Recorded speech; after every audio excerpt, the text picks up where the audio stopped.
Speaking slot for those who are not in the plenary at the time for delivery of the statement will be scheduled to speak at the end of all statements of the same category. Allow me to also remind you of the COVID-19 protocols to ensure the health and safety of all participants.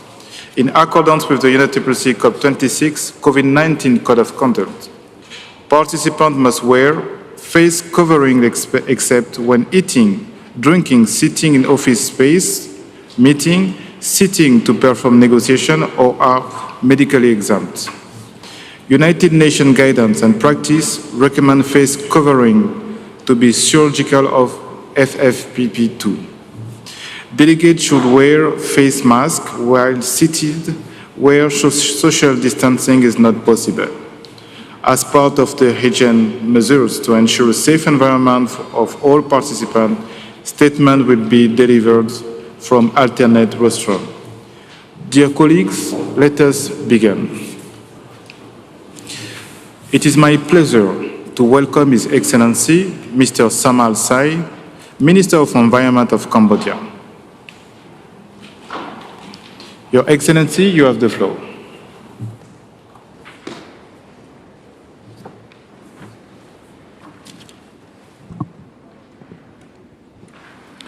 Mr. President, Your Excellency, ladies and gentlemen, I'm delighted to join you all here in Glasgow. The Cambodian delegations appreciate and would like to thank the United Kingdom and all those involved for making this crucial meeting possible. This is our unprecedented gathering, unprecedented because of the COVID-19, unprecedented also because climate change is no longer a hearsay. Climate change, like pandemic, has no border, and our presence here signifies shared concern and reassure that we, as the world leader, we are not losing the sight of our shared responsibility for climate actions. Cambodia feels the crisis directly and take them seriously. To prevent the spread and mitigate the impact of COVID-19, we have comprehensive vaccinations, health and social measures, strict health and social measures are being put in place. Still, new variants remain a threat, making our social economic recovery challenging. Such crises require stronger international solidarity and cooperation, both bilateral and multilateral, including financial support and investment from developed to developing countries to enable a new path toward resilient growth as well as public well-being and health protections. Cambodia, a low-emission country, is strongly committed to doing our share in global effort. Full peace and political stability have permitted steady economic growth, average over 7% per annum, thus allowing us to make increasing contribution to the effort of combating climate change. We have tripled our climate budget in the last 5 years, now around 2% of our GDP. We have commissioned over 400 megawatts of utility-scale solar energy, which is about 15% of our energy mix. We submit our NDC update targeting around 42% in emissions, reducing by 2030. Our forests, our national total biomass is bigger than ever before. We are increasing share of clean energy, not developing any new coal power plants, and not constructing any new hydropower dam along the Mekong River. We are also formulating a long-term strategy for carbon neutrality, promoting activity that can deliver low carbon, climate resilient, and inclusive growth. This also helps us see the opportunity of green economy, a major driver of growth, investment, and innovation in the coming decade. I acknowledge the progress made since the Paris Agreement. Update NDC have shown increased climate ambitions. Large economies have also set net zero emissions target. private and public investment in green technologies have risen. Still, we remain concerned that developed commitments fall far short of 1.5 degrees target, which put us on a dangerous path, particularly for the post-COVID recovery. International climate finance is also far from required scale, particularly for adaptation, difficult to access most climate vulnerable countries. We call for developed countries to increase their contribution to financial mechanism under the convention and to further facilitate direct access to funds. Otherwise, promoting sustainable climate resilient infrastructures, disaster management capability, and low carbon development in LDC would barely be empty talk. We expect COP to address this issue, so pledge become action. We also hope Paris Agreement implement guidelines, including strong set rule for carbon market under Article 6, will be finalized here to encourage forest protection, promoting sustainable finance for adaptation and mitigation.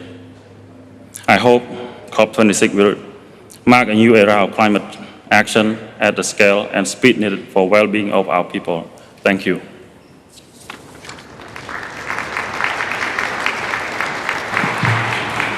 Thank you, Excellency. It is now my pleasure to welcome His Excellency Mr. Bruce Billimon, Minister of Health and Human Services of the Marshall Islands. Your Excellency, you have the floor.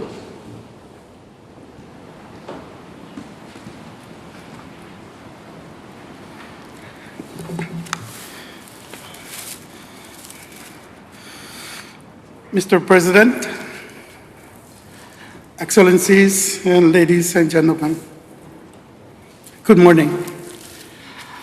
I'm honored to speak here today on behalf of the Pacific Island developing states, and we congratulate the Right Honorable Alok Sharma on your assumption of the COP26 presidency.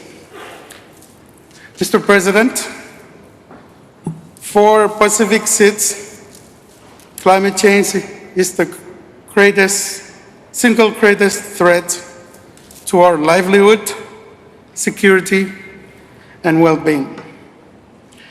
We do not need more scientific evidence, new targets without plans to reach them, or talking shops. We all need to shoulder our responsibilities. The G20 must lead by example. Mr. President, the 1.5 limit is non-negotiable. We ignore the overwhelming evidence at our own peril. We need more ambition on climate mitigation, adaptation, loss and damage, and climate finance. We must raise the level of ambition in NDCs. Those yet to submit NDCs must do so without further delay and ensure that they're aligned with a pathway of 1.5. Fuel fossils must be phased out and redirected. Coal use must end. Mr. President, increased funding is vitally needed to keep 1.5 in reach. We welcome recent climate finance announcements, but the promise of $1 billion annually is long overdue. Mr. President, the increase of natural disaster we see today will only get worse unless we take action. Past responses have been fragmented and slow. We cannot afford further erosion of trust. The pace must change. COP26 is an opportunity to demonstrate our common humanity. We urge all nations to uphold the Paris Agreement, the thread that binds us together. We must reach net zero as soon as possible and no later than 2050. We must adapt to protect our people, environment, and natural resources. We must ensure that international law continues to protect our rights and entitlements in the face of climate change-related sea level. We must address loss and damage. We must protect biodiversity and ecosystems and arrest sea level rise. We must protect our oceans and maritime zones. We must invest in green growth, circular economies, and renewable energy. Mr. President, the ocean surrounds, protects, and provides for us in the Pacific. It is our home, our way of life, and a key to our future. Our reliance on the ocean and its bounty is balanced by our stewardship of its health and for the benefits of our future generation. Oceans should form an important part of the UNFCCC process.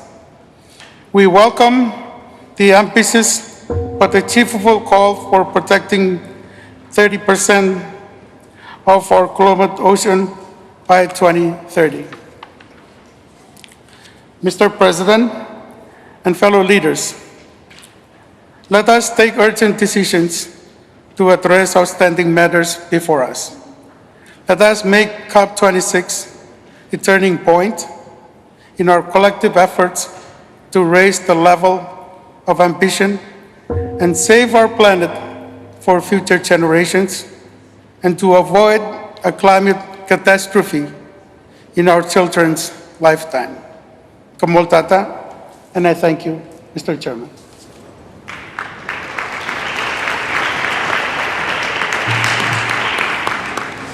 Thank you, Your Excellency. It is my pleasure to welcome Her Excellency Mrs. Lupu Lama, Minister of Environment and Sustainable Development of Guinea. Your Excellency, you have the floor.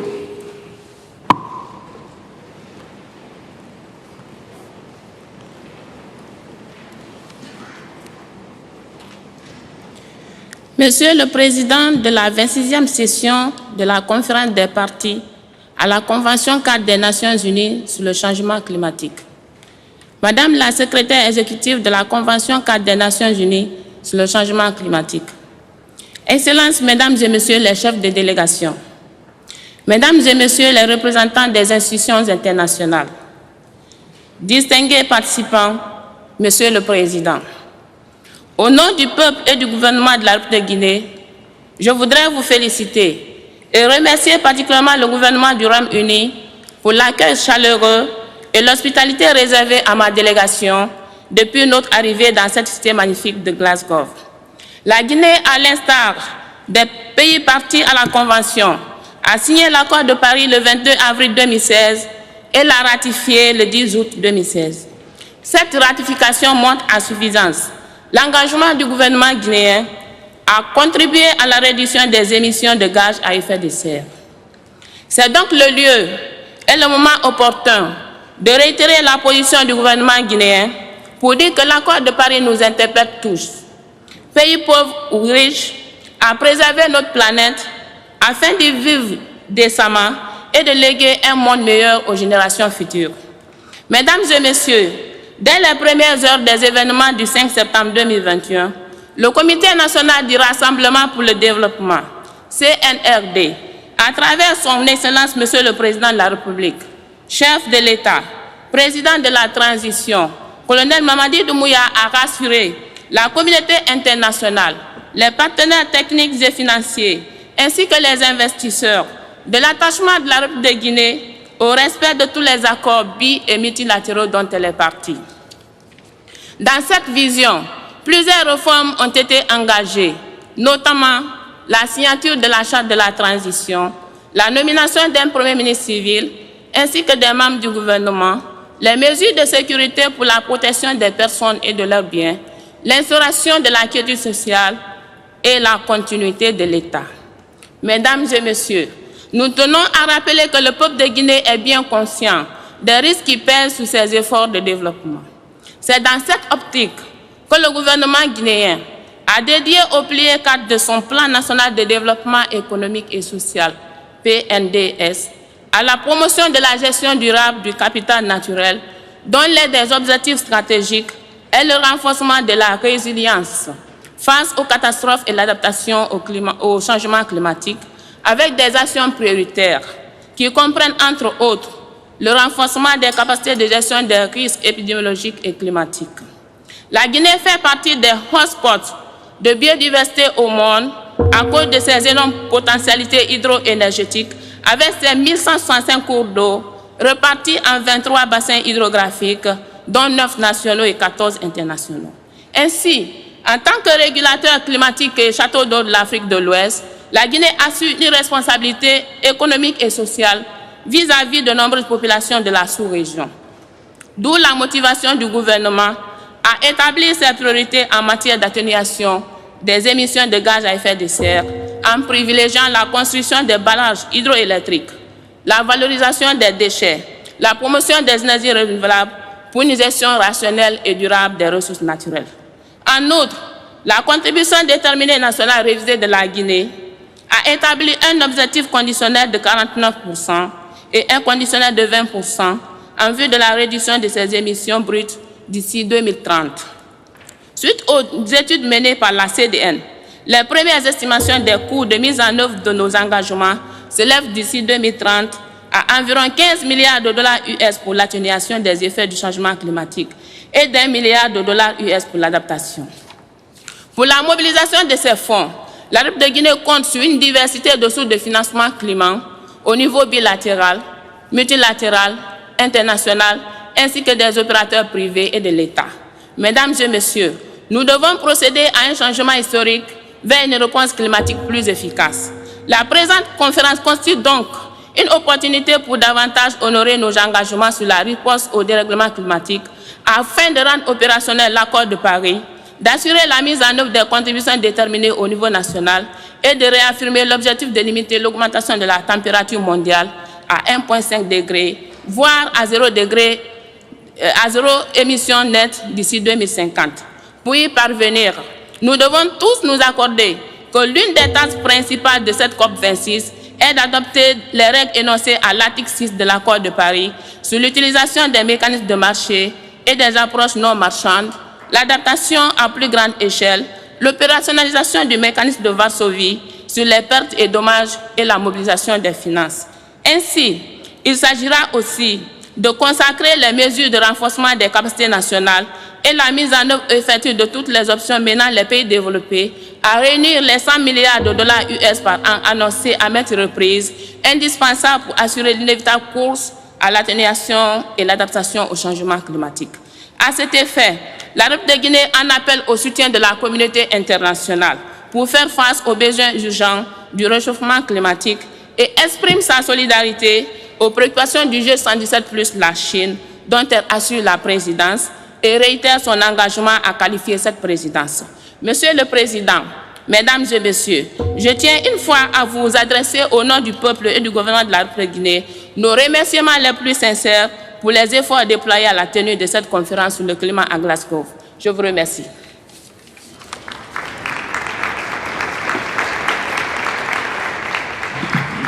Thank you, Your Excellency. It is my pleasure to welcome His Royal Highness, Prince Abdulaziz bin Salman Al Saud, Minister of Energy, Saudi Arabia. Your Excellency, you have the floor.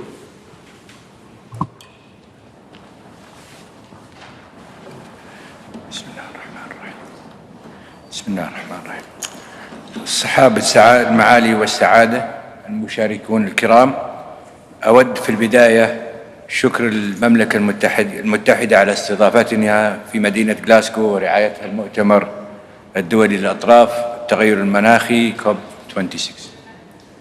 الحضور الكريم، تؤكد المملكة العربية السعودية بأن علينا جميعا نوحد جهودنا لتطبيق الاتفاقية الإطارية لتغيير المناخ واتفاقية باريس، وأن نأخذ في الاعتبار مبدأ المسؤولية المشتركة والمتباينة في الوقت ذاته بين الدول والظروف الخاصة التي تواجهها الدول الأقل نمواً، ونعمل معاً على دعم هذه الدول لمواجهة الآثار السلبية الناجمة عن السياسات المتعلقة بالتغير المناخي دون تعطيل تنميتها المستدامة. ولهذا أطلقت المملكة العربية السعودية مؤخراً مبادرتي السعودية الخضراء والشرق الأوسط الأخضر، اللتين تهدفان إلى خفض الانبعاثات الكربونية في منطقة الشرق الأوسط بنسبة تزيد عن 10% من مجمل الإسهامات العالمية الحالية، وإدراكاً منها لأهمية رفع سقف الطموح المأمول لمواجهة التحديات البيئية المرتبطة بالتغير المناخي. وبالأخص خلال العقد الحالي رفعت المملكة العربية السعودية مستوى إسهامات المحددة وطنياً، وذلك بتخفيض الانبعاثات بمقدار 278 مليون طن بشكل سنوي بحلول عام 2030، أي ما يعادل أكثر من ضعف ما سبق الإعلان عنه في عام 2015 ميلادي. كما أعلنت المملكة استهدافها للوصول للحياد الصفري في عام 2060 من خلال نهج الاقتصاد الدائري الكربوني، وبما يتوافق مع خطط المملكة التنموية وتمكين تنوعها الاقتصادي، وبما يتماشى مع خط الأساس المتحرك ويحفظ دور المملكة الريادي في تعزيز أمن واستقرار الأسواق الطاقة العالمية، وفي ظل تطوير وتطبيق للتقنيات اللازمة لإدارة وتخفيض الانبعاثات. كما أعلنت المملكة عن رغبتها في الانضمام إلى التعهد العالمي بشأن الميثان الذي يستهدف تخفيض الانبعاثات العالمية للميثان بقدر 30% من مستويات عام 2020. ولتحقيق هذه المستهدفات الطموحة تم الإعلان عن تفاصيل أكثر من 53 مبادرة تبنتها المملكة يفوق حجم الاستثمارات فيها بحوالي 185 مليار دولار، منها الوصول بالطاقة المتجددة لحصة 50% من الطاقة الإنتاجية لمزيج الكهرباء، ومبادرة البرنامج السعودي لكفاءة الطاقة، وبناء واحد من أكبر مراكز العالم في إنتاج الهيدروجين الأخضر في مدينة نيوم، حيث تطمح المملكة إلى إنتاج 4 مليون طن سنويا من الهيدروجين الأخضر والأزرق، وبناء أكبر مجمع لاحتجاز واستخدام وتخزين الكربون بطاقة تصل إلى 44 مليون طن، وكذلك بحلول عام 2030. بالإضافة إلى إنشاء صندوق للاستثمار في تقنيات الاقتصاد الدائري الكربوني في دول الشرق الأوسط وأفريقيا والدول النامية، وإطلاق مبادرة عالمية تسهم في تقديم حلول الوقود النظيف لتوفير الغذاء لأكثر من 750 مليون شخص في العالم. ويبلغ إجمالي الاستثمار في هاتين المبادرتين ما يقارب 11 مليار دولار، وستسهم المملكة في تمويل قرابة 15% منها. وستعمل المملكة مع الدول والصناديق التنمية الإقليمية والدولية لبحث سبل تمويل وتنفيذ هذه المبادرات. كما أعلنت المملكة عن عدد من المبادرات الإقليمية والدولية، من أبرزها إطلاق عدد من المراكز والبرامج مثل إنشاء مركز إقليمي للإنذار المبكر بالعواصف، وإنشاء مركز إقليمي للتنمية المستدامة للثروة السمكية، والتي سيكون لها دور كبير في تهيئة البنية التحتية اللازمة لحماية البيئة وخفض الانبعاثات ورفع مستوى التنسيق الإقليمي. كما أعلنت عن أحد أكبر برامج التشجير في العالم لزراعة الأشجار في المملكة والشرق الأوسط بهدف إزالة الانبعاثات. الحضور الكريم، إن الطابع العالمي للتغير المناخي يتطلب استجابة دولية مشتركة فاعلة، ونجاح هذه الاستجابة يكمن في تحقيق 3 ركائز أساسية: أولها أمن الطاقة، وثانيها التنمية الاقتصادية التي تكفل رفاهية الشعوب، وثالثها التصدي لتحديات التغير المناخي. ويجب أن تراعى هذه الركائز جميعا معا دون إخلال بواحدة من أجل الأخرى، مع أهمية الإقرار بتعدد الحلول لمعالجة مشكلة التغير المناخي من خلال التركيز على الانبعاثات كما ورد في اتفاقية باريس ودون التحيز تجاه مصدر من مصادر الطاقة دون الآخر. ختاماً أرجو للجميع النجاح في تحقيق أهدافنا الطموحة والسامية. السلام عليكم ورحمة الله وبركاته.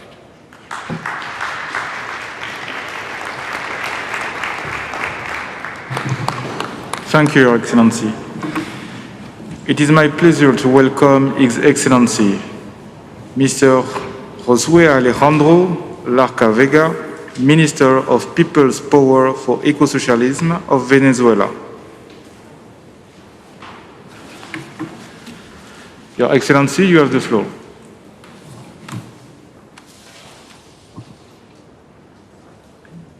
Excelencias, ministros, distinguidos delegados, en nombre del presidente de la República Bolivariana de Venezuela, Nicolás Maduro Moros, queremos iniciar nuestra intervención expresando nuestros sentimientos de solidaridad con todos los afectados por la pandemia de la COVID-19, así como por los eventos climáticos externos y extremos que en los últimos años están asociados a la crisis climática. Desde Venezuela queremos ratificar nuestro compromiso multilateral con la lucha contra el cambio climático, y este reencuentro nos permite darle un propósito a la COP26 para construir una etapa pospandemia que contemple como eje fundamental al clima, porque estamos absolutamente convencidos que un mundo mejor es posible y que no podemos dejar a nadie atrás en este propósito global.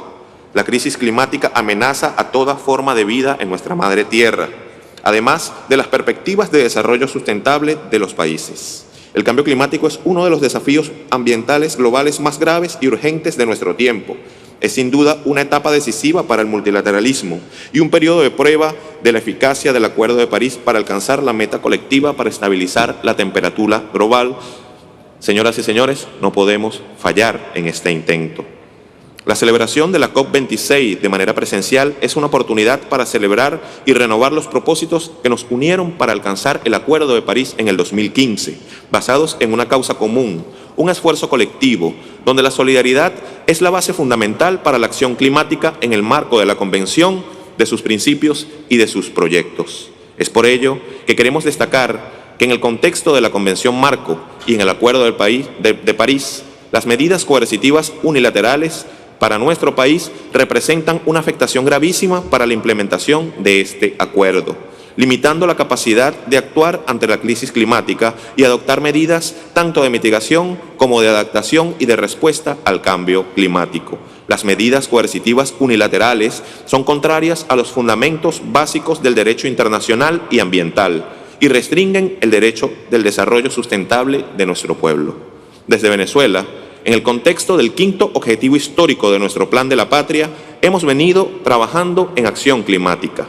Aun cuando nos encontramos bajo la imposición de medidas coercitivas unilaterales, hemos entregado la contribución nacionalmente determinada, actualizada y mejorada, reafirmando el compromiso del Acuerdo de París y resaltando entre estas acciones planteadas la reducción del 20% de nuestras emisiones de gases de efecto invernadero. Se adelanta un proceso de construcción colectiva de una propuesta de legislación nacional sobre el cambio climático, con un enfoque intergeneracional y de género, además con la incorporación de sectores como las juventudes y los pueblos indígenas, los niños y niñas de la patria a través del sistema educativo nacional. El cambio climático es incorporado desde la perspectiva de la planificación nacional, adelantando la cartografía social y el mapa de vulnerabilidad y riesgo de la nación. En el ámbito de la conservación, Venezuela cuenta con el Parque Nacional de Bosque Húmedo Tropical más grande del planeta, el Parque Nacional Caura, con 7.5 millones de hectáreas, súper importantes en este momento para la absorción natural del carbono.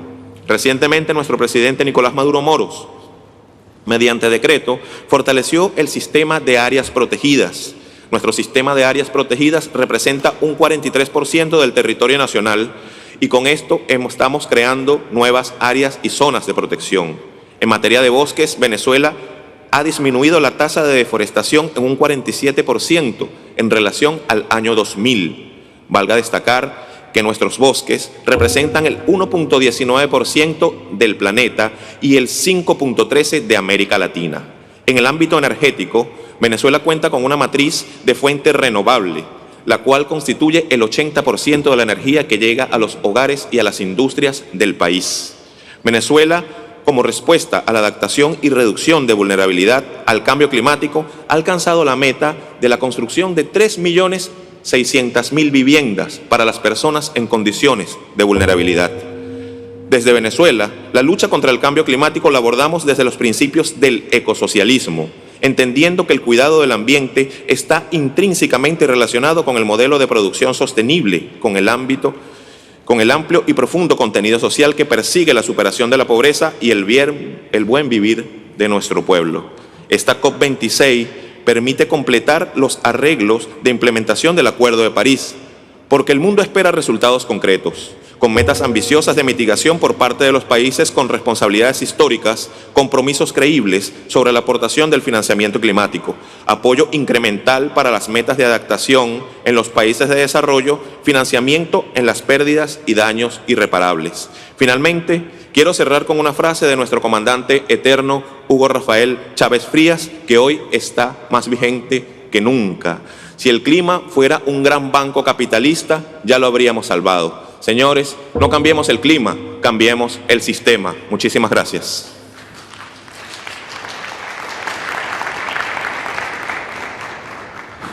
Thank you, Your Excellency.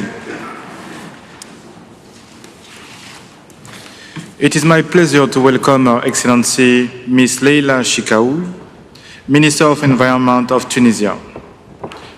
Your Excellency, you have the floor.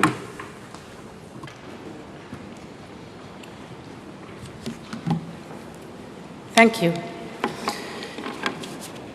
سيد رئيس دورة 26 لمؤتمر الأطراف في اتفاقية الأمم المتحدة حول التغيرات المناخية، السيدة الأمينة التنفيذية للاتفاقية، معالي السيدات والسادة الوزراء، حضرات السيدات والسادة، يشرفني في بداية كلمتي توجه بعبارات التقدير والشكر لحكومة المملكة المتحدة لإحكام تنظيم هذه الدورة 26 ولما لقيناه من كرم الضيافة وحفاوة الاستقبال. معالي السيدات والسادة، لقد عملنا معا منذ إقرار اتفاق باريس حول المناخ بكل التزام وفي كنف الاحترام التام لمبادئ التعددية الدولية على وضع الأسس الكفيلة تفعيل اتفاقية باريس حول المناخ وضمان استجابة عاجلة للرهانات والتعديات الجسيمة لتغير المناخ، خاصة على الدول النامية ذات المستوى المنخفض من الانبعاثات والتي تفتقر إلى الإمكانيات الضرورية للتكيف مع تداعياتها البيئية والاقتصادية والاجتماعية. وبالرغم من ذلك فإن حجم الطموحات الحالية لا يسمح بتحقيق هدف اتفاقية باريس حول المناخ، حيث تواصل ارتفاع معدل درجات الحرارة بنسق غير مسبوق، وهو تأكد مؤخرا من خلال التقرير السادس للهيئة الدولية لخبراء المناخ.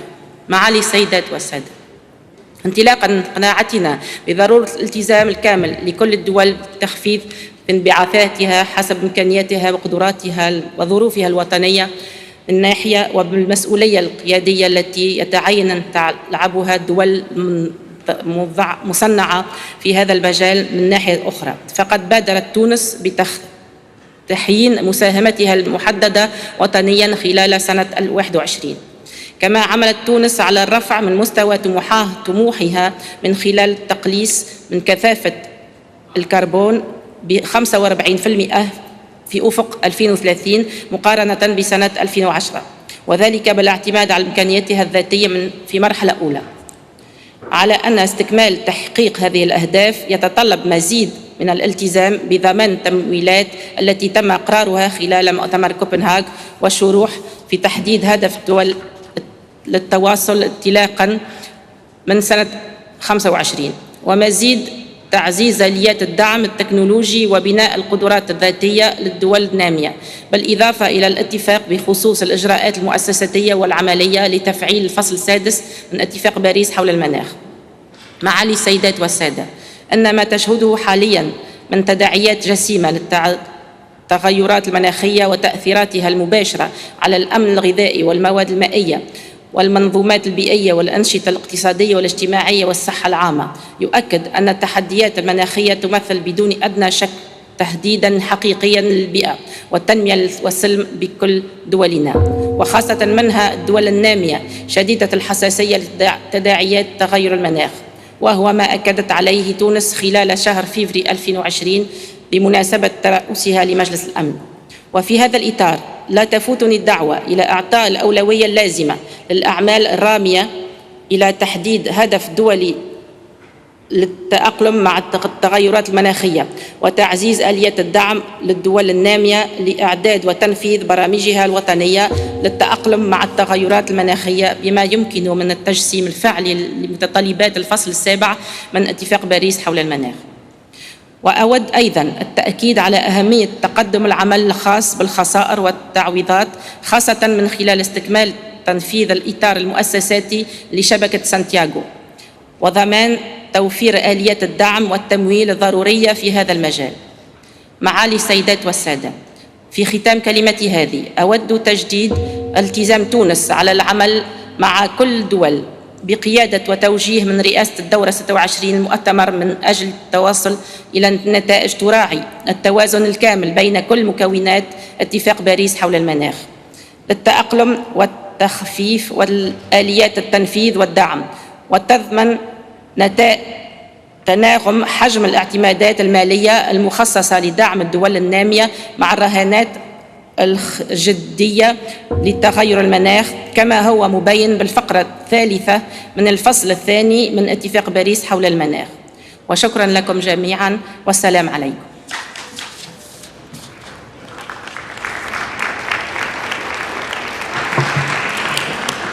Thank you, Your Excellency. It is my pleasure to welcome Her Excellency Ms. Elba Perez Montoya, Minister of Science, Technology and Environment of Cuba. Your Excellency, you have the floor.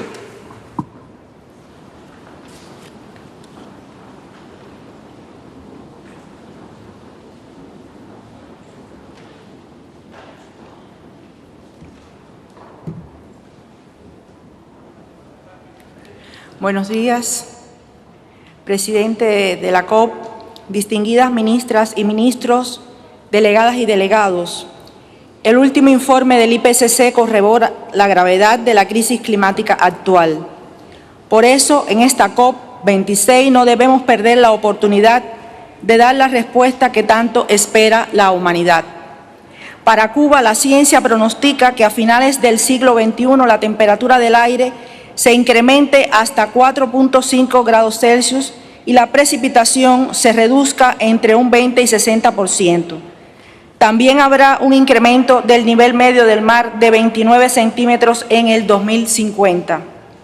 Nuestro plan de Estado para el enfrentamiento al cambio climático, también llamado Tarea Vida, concluyó su primera etapa con resultados como el traslado de un grupo de asentamientos humanos ubicados en áreas que quedarán sumergidas en el 2050, siembra de 1.642 hectáreas de mangle y restauración de otras 4.096 degradadas, entre otras obras de protección costera y de los acuíferos, conservación y rehabilitación de playas, inclusión de la dimensión social con acciones de educación, género y participación con un rol relevante de los jóvenes. Para la seguridad alimentaria se proyecta que en el 2023 las principales cadenas agropecuarias cuenten con planes de adaptación. Se introduce el uso escalonado de vehículos eléctricos en el transporte automotor hasta el 2030 y se prevé adquirir más de 55.000 medios de este tipo. Tenemos la meta de incrementar energías renovables en un 24% de la generación de electricidad. Nos preparamos para alcanzar una estrategia de desarrollo bajo en carbono. Mantendremos la cooperación sur-sur con particular atención a los países insulares en desarrollo. Todo lo anterior se realiza a pesar del recrudecimiento del bloqueo económico, comercial y financiero impuesto por el gobierno de los Estados Unidos contra Cuba. En este sentido, rechazamos cualquier medida que implique la exclusión o limitación para algunos países de recibir fondos internacionales para implementar sus obligaciones con la Convención y el Acuerdo de París. Señor presidente, en esta COP se han presentado varias iniciativas, pero su impacto real dependerá del cumplimiento de los compromisos en materia de recursos financieros, tecnologías y creación de capacidades por los países desarrollados. Apoyamos la definición de una meta global en adaptación y un programa de trabajo para definir el nuevo compromiso financiero. Esto último debiera permitir innovar y repensar la arquitectura financiera global basada en el principio de responsabilidades comunes pero diferenciadas. Refiriéndose a este tema, el presidente de la República de Cuba, Miguel Díaz-Canel Bermúdez, expresó, y cito, «Los recursos existen, bastaría con destinar una parte de los millonarios montos que hoy se dedican a la carrera armamentista para apoyar las acciones en favor del clima». Fin de la cita. Nuestro futuro se decide hoy y dependerá de un nuevo sistema de gestión e innovación climática que involucre a todos los actores sociales y económicos con el propósito de incrementar conscientemente la ambición en adaptación y mitigación para alcanzar de manera urgente las metas globales. Actuemos con mayor responsabilidad, acerquemos los resultados de las negociaciones a la voluntad política expresada en el segmento de líderes al inicio de esta reunión.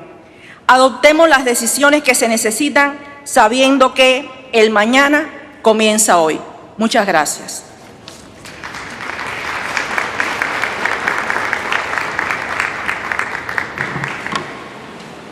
Thank you, Your Excellency. It is my pleasure to welcome His Excellency, Mr. João Pedro Matos Fernandes, Minister of the Environment and Climate Action of Portugal. Your Excellency, you have the floor.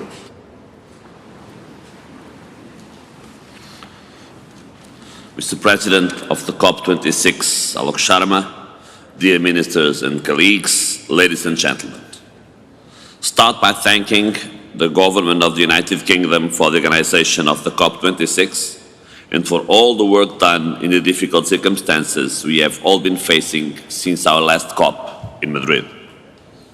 There is only one acceptable outcome from COP26, one that commits all parties to a higher level of climate action and ambition, one that delivers the complete rulebook for the full implementation of the Paris Agreement. Science needs to be heard and integrated into planning and decision-making processes at national, regional, and local level. And for that, national determined contributions and long-term strategies should reflect the urgency of delivering the 1.5 degrees Celsius goal, including through ambitious short-term action and through net zero commitments by mid-century.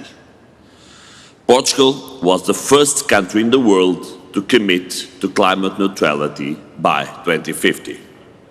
The European Union did so when it made the goal to be climate neutral by 2050 and achieve negative emissions thereafter through its climate law approved during the Portuguese presidency of the Council of the European Union.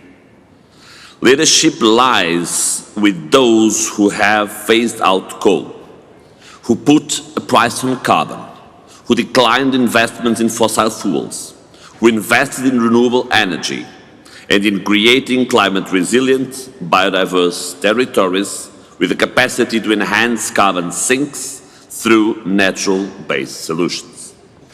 At the end of this month, Portugal will end coal power generation. In 2020, we reduced our emissions by 32% in relation to 2005, and more than 60% of our power generation was based on renewables, and we will continue to invest in renewables, especially in solar energy. These investments are now being complemented with projects based on green hydrogen. In Paris, we were looking at commitments that would put us collectively at 3.1 Celsius, and recent reports were pointing still to 2.7 Celsius degrees. This is not enough, and not fast enough. The most recent IPCC report clearly shows that. We all must be aware that the longer we delay climate action, the more intense its effects will be, and the greater the costs of inaction. Ladies and gentlemen, finalizing the Katowice rulebook is key to ensure the Paris Agreement's full operative and move forward. I hope that consensus can be reached on common time frames of 5 years for the NDCs of all parties, since it's the most effective way to synchronize the national commitments of the parties with the Paris cycle of ambition. On Article 6, we need a result that allows actions, including voluntary carbon market actions, that ensure integrity and environmental ambition and are consistent with the necessary increase in global action. It is crucial to complete the framework for enhanced transparency, ensuring that all parties can report on progress in a comparable, quantified, and transparent manner. Climate finance is key, and our priority should be on focus on delivering the current goal. We need to continue work on broadening the donor base, mobilizing the private sector, and to achieve a better balance between mitigation and adaptation in line with the priorities of the receiving countries. Portugal is committed to continue financing climate action, in particular through the Portuguese Environmental Fund in partner countries such as Portuguese-speaking African countries. As a sign of our commitment, we pledge to more than double climate finance, allocating a total of 35 million euros by 2030. COP26 must deliver a strong message on carbon pricing, on phasing out on fossil fuel subsidies, and the relevance of aligning public and private financial flows with the objectives of the Paris Agreement as part of a green recovery. Dear colleagues, and to conclude, we know we will not be able to avoid all impacts of climate change, some of which we are already facing. We are working on a national roadmap for adaptation which aims to update Portugal's climate change vulnerability assessment and define further adaptation action in Portugal for the 21st century. And we have submitted our national adaptation communication outlining our current work on adaptation. 6 years have passed since the approval of the Paris Agreement, and the evidence of climate change is now clearer than ever. Leadership must be shown inside these rooms, led by the democracies of the world with the support of the multilateral processes. That is the only way to ensure climate justice.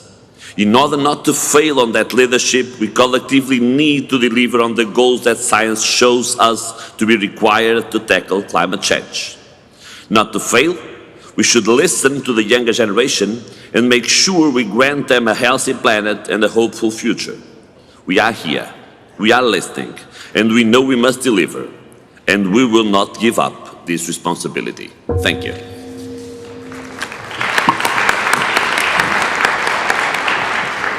Thank you, Your Excellency. It is my pleasure to welcome His Excellency, Mr. Jean-Luc Assy, Minister of Environment and Sustainable Development of Côte d'Ivoire. Your Excellency, you have the floor.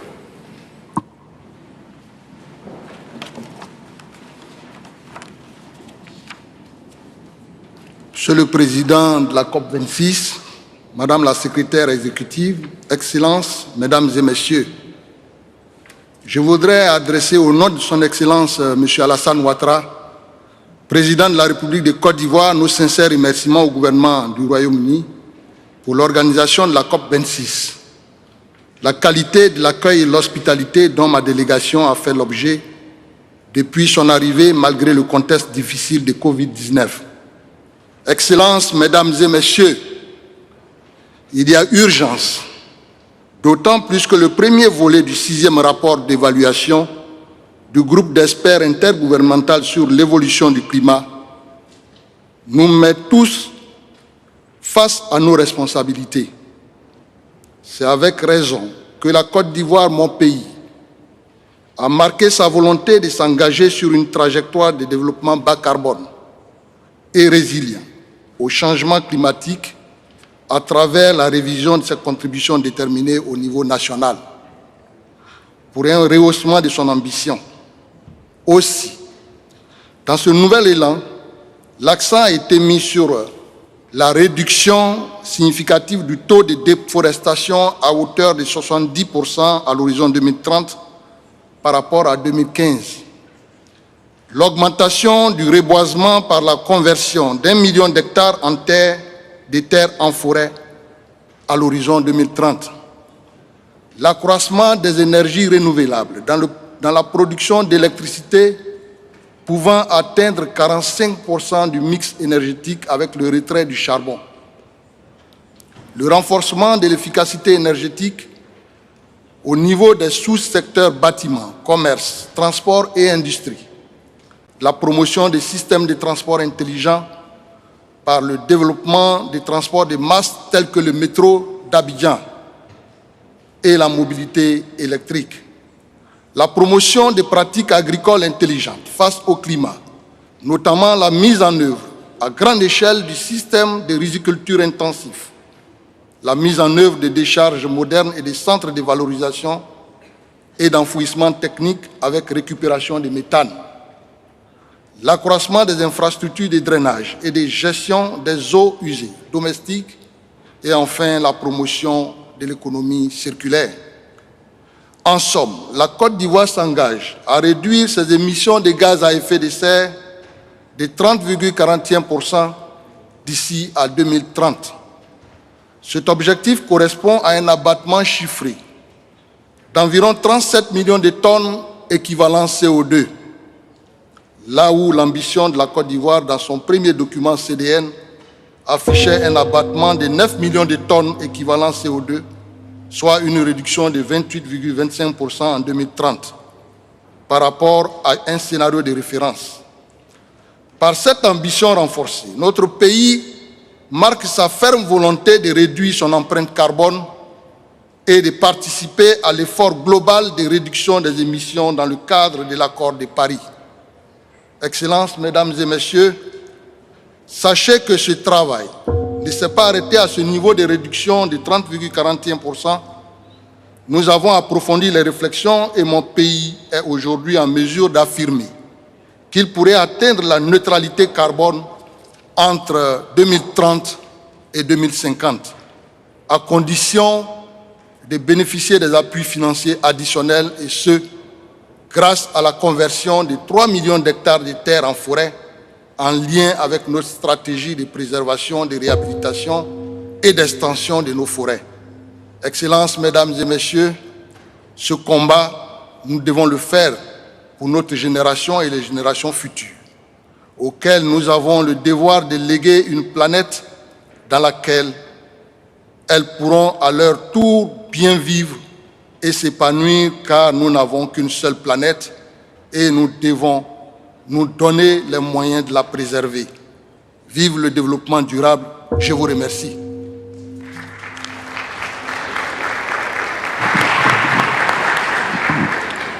Thank you, Your Excellency. It is my pleasure to welcome Her Excellency Ms. Maria Luisa Alvarez González, Secretary of Environment and Natural Resources of Mexico. Your Excellency, you have the floor. Gracias. Excelentísimo Alok Sharma, presidente de la COP26, y Patricia Espinosa, secretaria ejecutiva de Convención, ministros y ministras, que con su presencia reafirman la importancia del problema que enfrentamos todas y todos.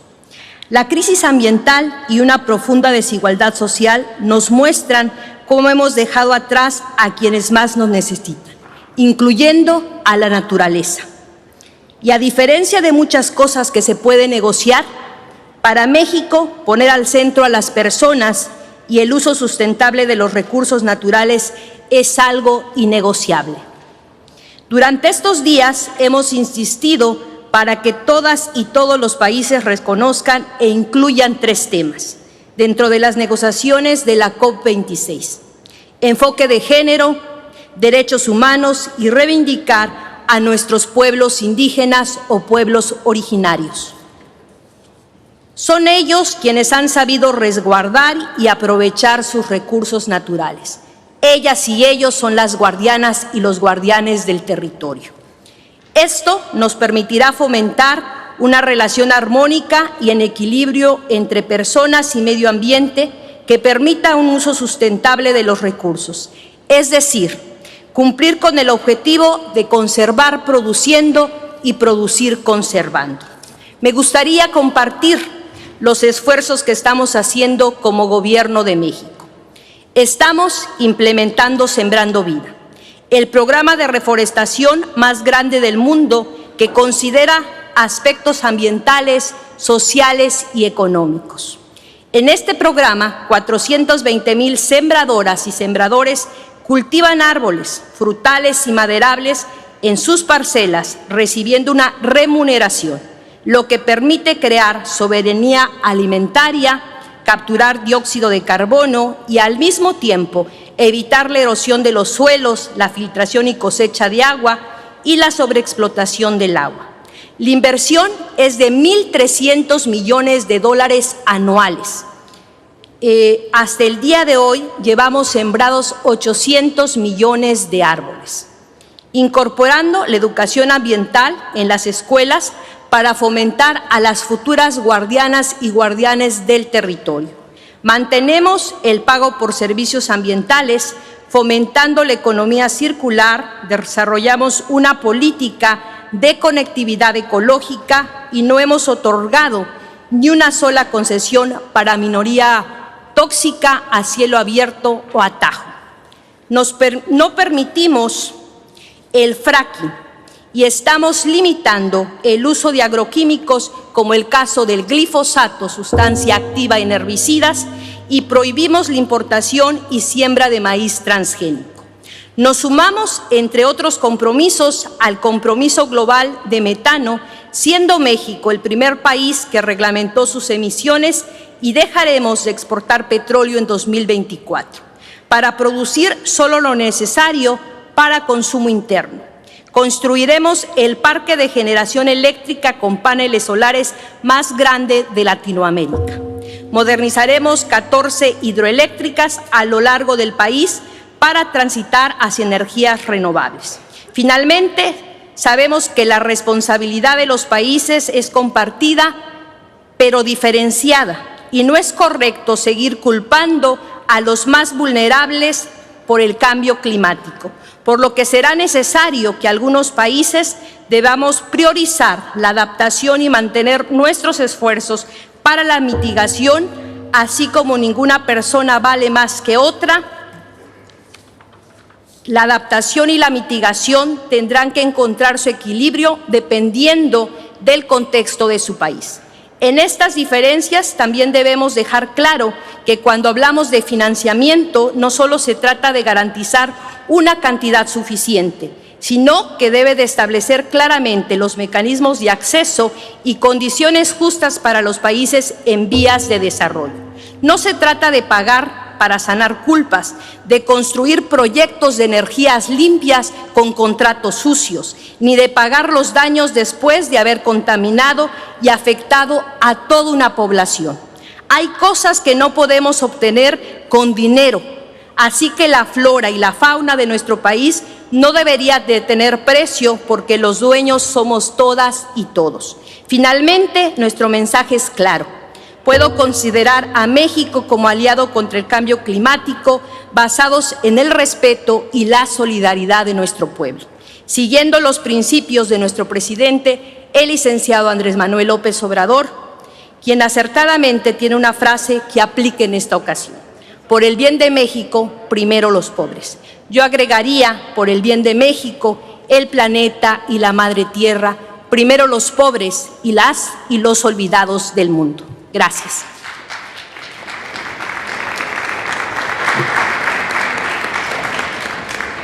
Thank you, Your Excellency.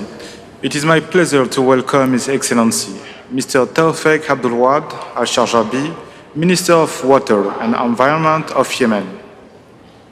Your Excellency, you have the floor. السيد الرئيس، أصحاب المعالي والسعادة، السيدات والسادة، يطيب لي أن أتقدم بدءا بالشكر للمملكة المتحدة على استضافة مؤتمرنا هذا الذي يعد حدثا تاريخي غير عادي في زمن كوفيد-19 كتحدي وإصرار من المجتمع الدولي في الوقوف صفا واحدا ضد كل ما يهدد البشرية ومنها قضية التغيرات المناخية التي باتت تهدد الوجود البشري على الأرض نتيجة ارتفاع معدلات الغازات الدفيئة وما تبعها من آثار كارثية للتغيرات المناخية يحتم علينا جميعا التصدي لها دون تأجيل.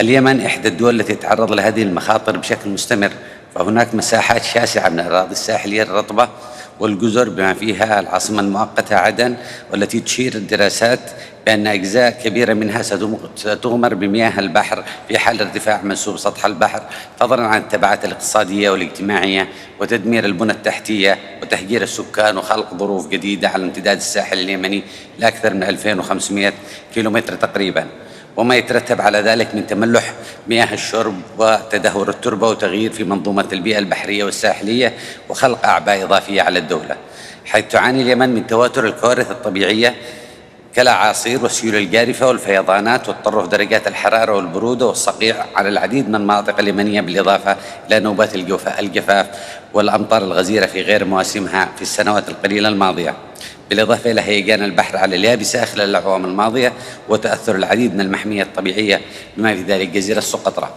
كل هذه الظواهر المناخية أدت إلى تدهور مكونات الطبيعة وأحدثت خلل في النظم البيئية والمواسم الزراعية وصيد الأسماك ومعيشة السكان.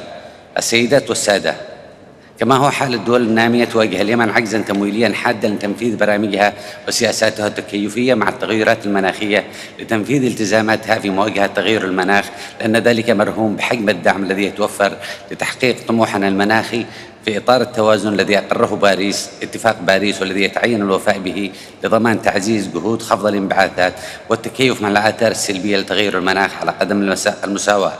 السيدات والسادة، لقد جئت من بلد يعاني شعبه من كوارث حقيقية وخسائر مادية وبشرية جراء التغيرات المناخية، ونحن إلى ذلك نعيش جائحة أخرى لا تقل خطورة عن آثار تغير المناخ، وهي جائحة الحرب القائمة في بلادنا، والتي قادتها ميليشيات الحوثي الإرهابية ضد الدولة منذ أكثر من 6 سنوات تقريبا، حرب تتداخل فيها مصالح الخارج مع الصراعات الداخلية وتصفية الحسابات وغطرسة الميليشيات المدفوعة بوهم القوة والاستيلاء على السلطة والثروة، لتترك شعبا مسحوقا بالحرب وانعدام الأمن وتراجع سبل العيش وتغير المناخ.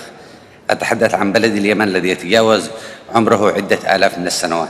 وفي ختام كلمتي أؤكد أننا معنيون بالتخفيف من الانبعاثات ضمن حدود قدراتنا الوطنية، وفي الوقت نفسه لابد من مساعدتنا على التكيف والصمود في وجه تغيرات مناخية متطرفة تضرب بلدنا بصورة متكررة. أشكر حسن استماعكم والسلام عليكم.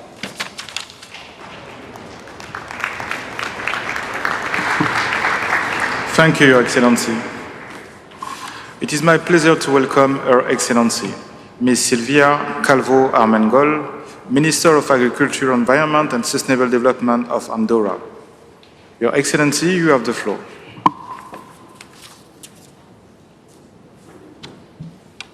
Monsieur le Président, Mesdames et Messieurs, les changements climatiques sont généralisés, rapides et s'intensifient. Et certaines tendances sont désormais irréversibles, selon le dernier rapport du GIEC. Une dernière occasion nous est donnée aujourd'hui d'aborder la crise climatique avec efficacité et fermeté. L'Andorre est un pays de haute montagne de 80 000 habitants, particulièrement vulnérable au changement climatique. Nous sommes responsables de moins de 0,001% des émissions mondiales. Tout cela pourrait laisser penser que les actions de mon pays n'ont aucune conséquence sur le reste du monde.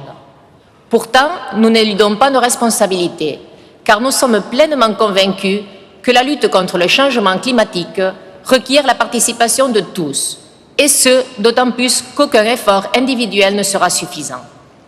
Jamais auparavant, une question n'avait suscité un tel consensus, ce qui nous a permis de mettre en place un cadre solide d'action et de continuité. Nous faisons partie des premiers États à avoir communiqué leur contribution nationale en 2015 et à l'avoir actualisée en 2020 avec pour objectif d'atteindre la neutralité carbone en 2050. Le Parlement andorran a approuvé à l'unanimité une déclaration d'urgence climatique et une loi sur la transition énergétique et le changement climatique. De plus, des avancées en matière de fiscalité environnementale qui garantissent que les activités qui ont le plus fort impact sur l'environnement soient les principaux contributeurs, nous ont permis de créer un fonds vert intégralement destiné à faciliter l'action climat. La mise en place d'un prix du carbone nous a permis d'avancer vers une mobilité plus durable. Notre fonds vert finance aussi des programmes relatifs à l'efficacité énergétique, aux installations d'énergie renouvelable dans le bâtiment et à l'acquisition des véhicules électriques. En tant que dirigeants politiques, nous nous devons de mettre en place des actions concrètes. Il est nécessaire d'augmenter les ambitions nationales, de renforcer la transparence, d'assurer l'intégrité des marchés, de mettre en place des outils de financement prévus à l'accord de Paris. La pandémie du Covid-19 a provoqué une mise à l'arrêt de l'économie sans précédent et l'une des conséquences a été la réduction des émissions polluantes. Mais elle n'a été qu'un mirage. La reprise de l'activité économique nous invite de nouveau à réfléchir sur le modèle de croissance économique actuel. La transition doit être juste et durable. Si notre réponse ne fait pas appel au multilatéralisme, si elle n'est pas conforme aux 17 objectifs de développement durable, elle sera sans effet. Mesdames et messieurs, ce n'est que sur la base d'un effort global que nous atteindrons nos objectifs. C'est pour cela que nous demandons à l'ensemble des partis d'honorer l'accord de Paris en 2015. Nous ne pouvons pas, encore une fois, décevoir nos citoyens, notamment les jeunes. Nous devons prendre en compte les demandes qui nous ont fait parvenir à travers le Youth for Climate Manifesto que les jeunes ont élaboré à Milan, car nous sommes sans doute face à un des plus grands défis que notre civilisation a relevé. Merci beaucoup.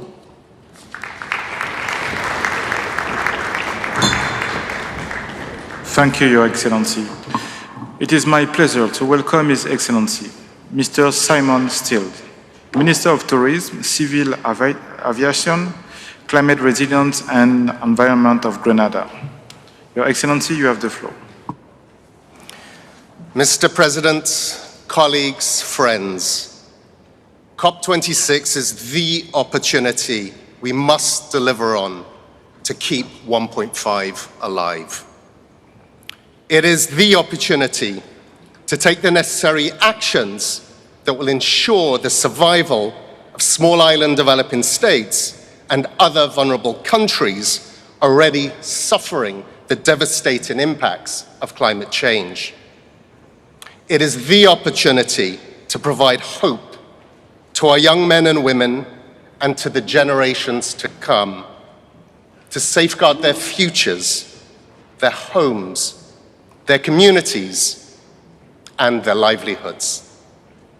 Small island states have sounded the alarm for decades on the need to address climate change. We've been consistent for over a decade on the need to limit warming to below 1.5 degrees, and are pleased to see that at last the global community now unites behind this goal. We've heard the pledges and the promises. We now need to have these backed by action, concrete action.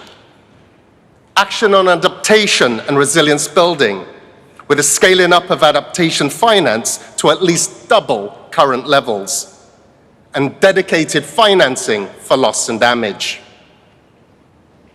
We need to mobilize and deploy the promised $100 billion and the trillions of dollars that are needed to support developing countries. Glasgow is an opportunity for our global community to respond with unity and solidarity, and we call on all parties to step up to the plate. We acknowledge that the transformation that is required will have its challenges and call for a just transition that leaves no one behind. Colleagues, friends, we have 3 days left to complete our work here, and there is still a lot of heavy lifting to do. But let's be absolutely clear, we cannot leave Glasgow without having done enough to keep 1.5 alive and satisfactory outcomes on adaptation and on finance. And make no mistake, the world is going to judge the outcomes of COP26 like never before. Significant responsibility lies on our shoulders. We must seize this opportunity to show that we have the courage to take the decisive, ambitious, and urgent actions that we all know are so desperately needed. I thank you. Thank you, Your Excellency. It is my pleasure to welcome Her Excellency, Ms. Samia Brahimia Mwalfti, Minister of Environment of Algeria. Your Excellency, you have the floor.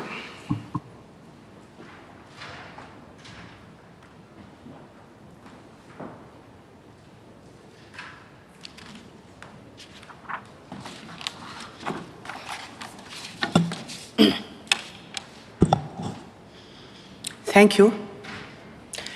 السيد الرئيس، السيدة السكرتيرة التنفيذية للاتفاقية الإطارية، السيدات والسادة المشاركين، أود أن أهنئ الحكومة البريطانية على ترأسها المؤتمر الذي يجمعنا خلال هذه الفترة، كما أهنئها على حسن الضيافة وإحكام التنظيم بالرغم من التحديات التي تفرضها الظروف الراهنة. وأغتنم هذه الفرصة لأتقدم بالشكر الجزيل للأمان على الجهد المبذول لإنجاح أشغالنا. سيد الرئيس، بعد مضي 6 سنوات من اعتماد اتفاق باريس، لا تزال آثار تغير المناخ تزداد حدة، فعلى غرار العديد من دول العالم تعاني الجزائر من تفاقم الظواهر المناخية القصوى كالارتفاع اللامسبوق لمعدلات درجات الحرارة وموجات الحر، بالإضافة إلى التصحر وتدهور الأراضي وندرة المياه، وكذا الأمطار الطوفانية التي تسببت وتتسبب في خسائر بشرية ومادية جسيمة. كما أن الجزائر تعتبر نفسها دائماً في قلب انشغالات القارة الإفريقية، التي على الرغم من أنها لا تساهم إلا بشكل ضئيل في مشكل الاحتباس الحراري، إلا أنها أصبحت الأكثر تضرراً من هذه التغيرات المناخية. بالمقابل، تشهد المفاوضات بطئاً شديداً من شأنه أن يجعل الوضع أكثر سوءاً مما هو عليه الآن، بالرغم من التقارير العلمية التي تؤكد على استمرار ارتفاع معدلات درجات الحرارة على سطح الأرض، مما قد يؤدي إلى أضرار أكثر جسامة بالمقارنة مع التي نعاني منها اليوم. ولهذا السبب نؤكد على ضرورة توضيح سبل تنفيذ آليات التمويل من أجل عمل مناخي ناجح والخروج بنتائج فعالة وملزمة وعادلة تضع اتفاق باريس حيز التنفيذ الفعلي، وتراعي كافة مصالح الدول، خاصة الأكثر تضرراً من تغير المناخ كالدول النامية وكذا الدول الإفريقية، مع ضرورة إنشاء إطار مناسب يعتمد على آليات تسمح لجميع الدول الأطراف في اتفاق باريس الاستفادة من الفرص المتاحة من قبل سوق الكربون وكذا المبادرات الأخرى ذات الصلة. سيد الرئيس، تبقى الجزائر ملتزمة بتطبيق الاتفاقية الإطارية واتفاق باريس وفقاً لإمكانياتها الوطنية والمبادئ التي تقوم عليها هذه الأطر، حيث تم تكريس حق المواطن الجزائري في العيش في محيط صحي ومستوى معيشي أفضل، وكذا مبدأي التنمية المستدامة والحفاظ على الموارد الطبيعية في برنامج الحكومة وفقاً للتوجيهات السيد رئيس الجمهورية عبد المجيد تبون. وقد قامت الجزائر في هذا الصدد باتخاذ مجموعة من التدابير. أولاً، اعتماد مخطط وطني للمناخ يشمل 155 نشاطاً في مجالي التخفيف والتكيف، بناء وتعزيز الأطر القانونية والمؤسساتية لرفع التقارير ذات الصلة بآليات الشفافية، بناء القدرات البشرية لمتابعة النشاطات ذات الصلة بالسياسة الوطنية حول تغير المناخ، صياغة النموذج الطاقوي لما بعد 2030 الذي يعتمد على تطوير الطاقات المتجددة، اعتماد تأهيل وتوسيع السد الأخضر الذي أنجز في السبعينات من القرن الماضي برفع مساحة هذا الغطاء النباتي إلى 4.7 مليون هكتار لمواجهة ظاهرة التصحر، وكذا اعتماد برنامج وطني للتشجير من خلال مبادرة شجرة لكل مواطن لغرس ما لا يقل عن 43 مليون شجرة، وكذا اعتماد برنامج تحويل 150 ألف سيارة لغاز البترول المميع، وكذلك استحداث هياكل وطنية لتجسيد مشاريع استراتيجية لإنتاج الطاقة النظيفة كالهيدروجين الأخضر. سيد الرئيس، تسعى الجزائر من أجل المساهمة في بلوغ الأهداف المسطرة من قبل اتفاق باريس، ولكن نظراً لإمكانيات المحدودة وتزايد احتياجات سكانها لا زالت بحاجة ماسة إلى دعم فني ومالي كافي للالتزام التام بالأطر الدولية المعتمدة للتصدي لتغير المناخ والمخلفات السلبية. فمن الاحتياجات التي يمكن تعدادها في هذا الشأن تطوير القدرات البشرية للقطاعات المعنية للسماح لها بتقدير آثار الأنشطة التي تقوم بها فيما يتعلق بمجال التخفيف، واعتماد معايير نجاح تمكنها إذا اقتضى الأمر من اتخاذ الإجراءات والتدابير اللازمة لتصحيح النقائص فيما يتعلق بالتحكم في المناهج المتعلقة بهذا الجانب، وكذا تعزيز القدرات البشرية والمؤسساتية للامتثال لأطر الشفافية المختلفة. سيد الرئيس، إن كوكب الأرض يستغيث من أجل إنقاذه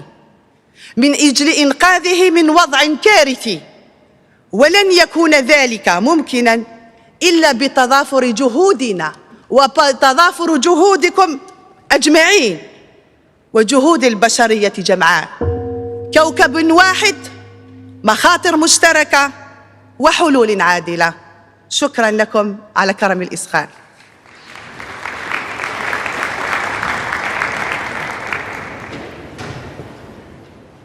Thank you, Your Excellency. It is my pleasure to welcome His Excellency, Mr. Tuan Ibrahim Tuan Man, Minister of Environment and Water of Malaysia. Your Excellency, you have the floor.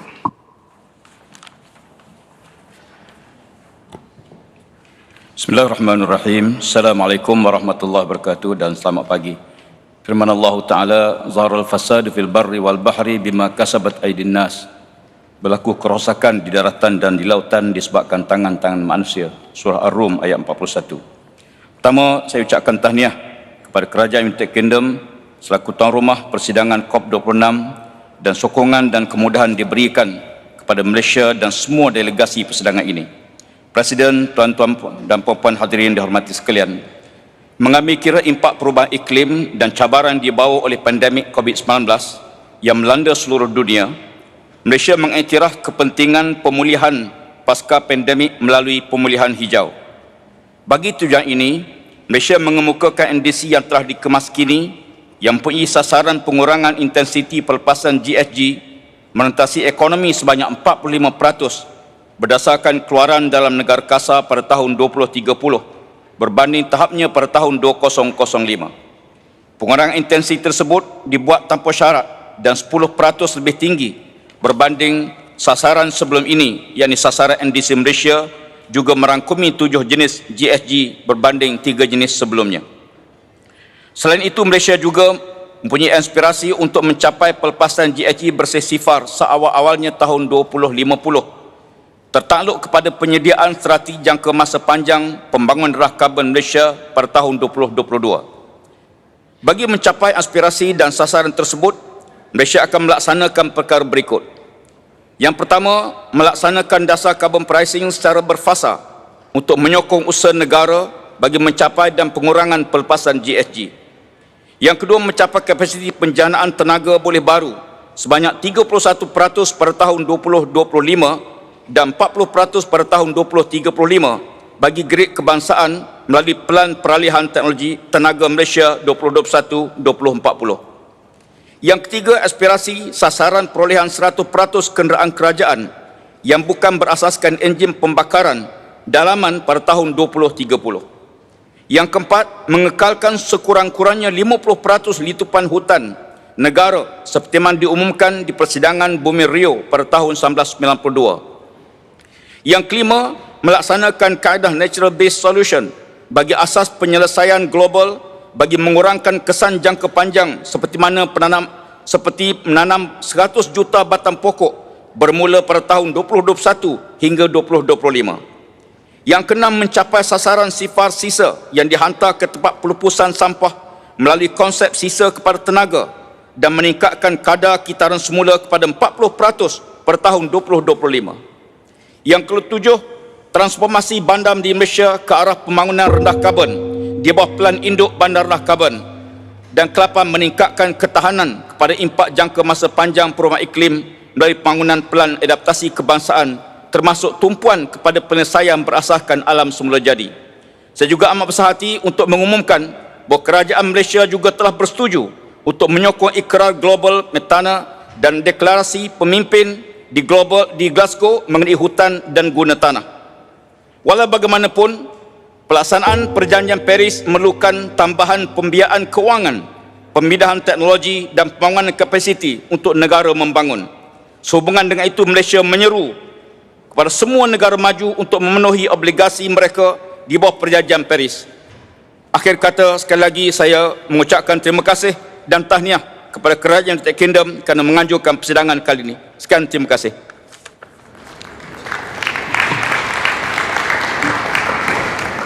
Thank you, Your Excellency. It is my pleasure to welcome His Excellency Mr.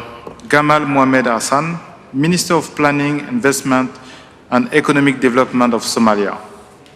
Your Excellency, you have the floor.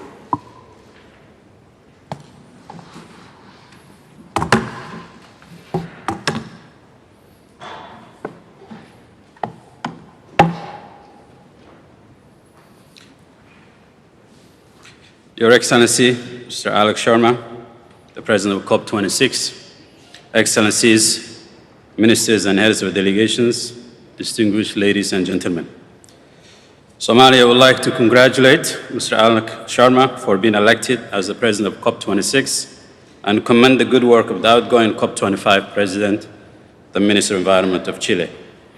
We thank the governments of the United Kingdom and Italy for hosting COP26 despite the challenges that COVID-19 pandemic has imposed. We also register our sincere appreciation for the warm welcome and excellent hospitality of the government of the UK and the people of Glasgow. Excellencies, distinguished ladies and gentlemen, Somalia is a country that lies at the tip of the Horn of Africa, and despite historically having been afflicted by long periods of conflict and insecurity, we have made great strides and progress towards peace, security, and sustainable development. However, as we continue on the path to recovery from decades of conflict, underdevelopment, and instability, the twin effects of the COVID-19 pandemic and climate change has set many of our efforts back. We have come to COP26 to seek solidarity to address the existential threat of climate change and to contribute to the global efforts to counter them. For us, the reality of the climate emergency has become a constant feature in our daily lives, with frequent droughts and devastating floods that displace millions, destroy livelihoods, perpetuate poverty, and cause tragic losses of human lives and livestock. Even worse for us, the climate crisis directly contributes to the protracted conflict dynamics and aggravates resource use competition, eroding communal resilience and exposing youth to exploitation by extremist groups. Around 2.6 million Somalis are presently internally displaced in over 2,000 camps across the country. Another estimated 1 million are refugees in neighboring countries. Many others are constantly on the move, risking their lives in dangerous migration routes to escape not from the assumed insecurity, but rather the desperations exacerbated by climate change impacts. As the magnitude of climate change impacts increase, the vulnerable people of Somalia and other least developed countries and the conflict-affected countries face ever deepening challenges. Excellencies, ladies and gentlemen, as long as emissions continue to rise, our vulnerabilities will continue to increase, and our people will get no opportunity to recover before the next emergency arises. The recently released NDC synthesis report and IPCC assessment all warn that we are off track and even on a disastrous trajectory of 2.7 degrees warming. That's why we call on the developed countries and countries emitting the most to listen to science and do their part to save the world, deliver on their financial pledge, and allow countries like Somalia a fair chance at adaptation and just transition. We believe it is possible, and we too are doing our bit. Through the 9th National Development Plan, we have mainstreamed climate change adaptation, resilience, and low carbon growth.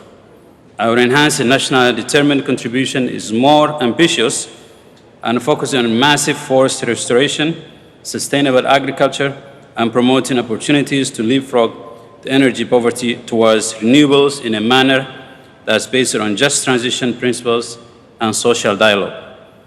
Achieving the vision and objectives of the NDC is a government-wide effort as well as a whole of society undertaking, with the private sector being in the front. Somalia has also proposed the establishment of IGAD Center of Excellency on Adaptation and Environmental Protection in Somalia. The center will support the implementation of adaptation planning and climate risk in the IGAD region. Our vision for the IGAD Adaptation Center is to become a leader in adaptation matters and contribute to the attainment of the African 2063 agenda and implementation of adaptation goals of the Paris Agreement. It is in this regard that we emphasize the actualization of parity in matters of adaptation and mitigation as exposed in the Paris Agreement. Excellencies, the required transition and adjustments to the current and expected climate impacts need unprecedented investments and provision of and access to financial resources and other means of implementation. This implies we need scaled up and predictable funding for adaptation. Developed countries need to increase the commitment to climate finance and allocate adequate financing for adaptation in developing countries. We also particularly need a program to improve access, including by reducing unhelpful procedural complexities in the funding mechanisms of the Green Climate Fund and the Global Environment Facility, especially for the vulnerable developing countries like ours. In conclusion, Excellencies, Somalia has the longest continental coastline in Africa. The oceans and coastal zone of our country are important for our adaptation and mitigation efforts. We join others to request adequate focus and dialogue on oceans annually at the UNFCCC organism, beginning with the 56th meeting of the subsidiary body on technical and technological advice, SEBASTA. Similarly, in light of the growing reality of the linkage between climate change and security and conflict, we urge the Conference of Parties to begin consideration of the matter in subsequent meetings. Finally, yes, climate change is the greatest threat to humanity, but also, yes, acting together, we can and we must correct the inequalities, the iniquities, and injustices causing climate change. The vulnerable people of Somalia and the world expecting nothing less than the ambitious COP26 to fulfill the goals of the Paris Agreement. I thank you for your kind attention.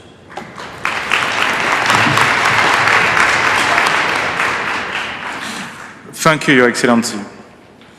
It is my pleasure to welcome His Excellency, Mr. Fekadu Beyene Aleka, Commissioner for Environment, Forest and Climate Change Commission of Ethiopia.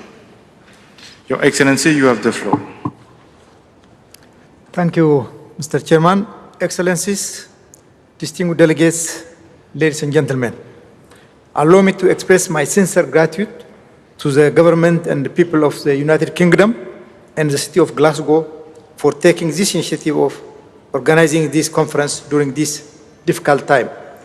We would also like to thank the city of Glasgow for the warm and friendly welcome. Excellencies, distinguished delegates, today my message is brief. I will be saying what my country and the fellow LDC countries have been shouting for years. It's time to walk our talks. We have nothing to blame. We have no reason for lack of ambition. We have no justification for lack of action. The science is clear. The world has already warmed by 1.1 degrees Celsius, but sadly, we are not on this pathway. We cannot sugarcoat this with jargons and lengthy negotiations. We expect high-emitting countries, and in particular, developed countries, to take the lead. The latest ND synthesis report has explicitly recognized the prevailing ambition gap. Even though it's encouraging to see the current commitments, updated NDCs and the place from developed countries is still lacking the expected ambition. Excellencies, distinguished delegates, my country, Ethiopia, has been trying to do its fair share, contributing more than 8% of its GDP to climate adaptation.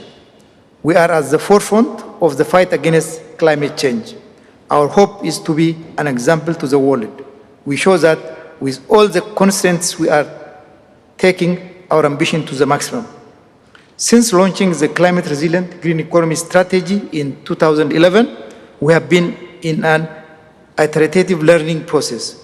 We have moved from fast-track investments to programmatic approach of addressing climate change, adaptation, and resilience. This has been a strong input to our national climate planning process. Climate adaptation and mitigation has now been mainstreamed into the national development plans, including in the recently launched 10-year development plan, which runs from 2021 to 2030.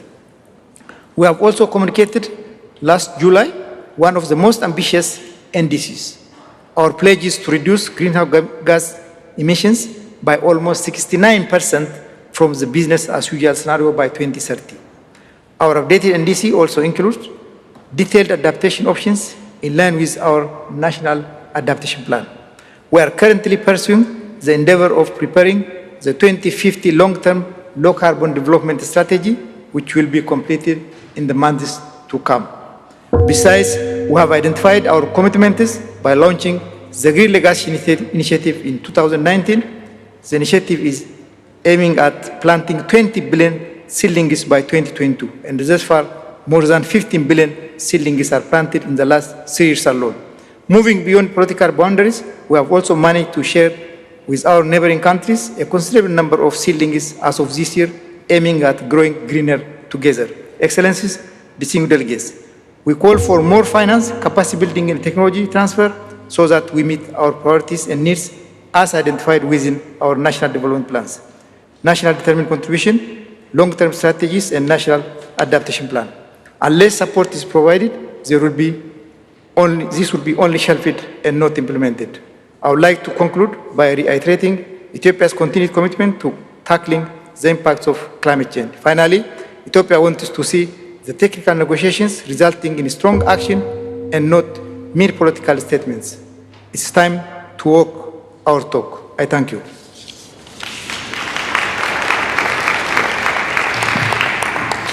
Thank you, Your Excellency. It is my pleasure to welcome His Excellency, Mr. Abdou Karim Sall, Minister of Environment and Sustainable Development of Senegal.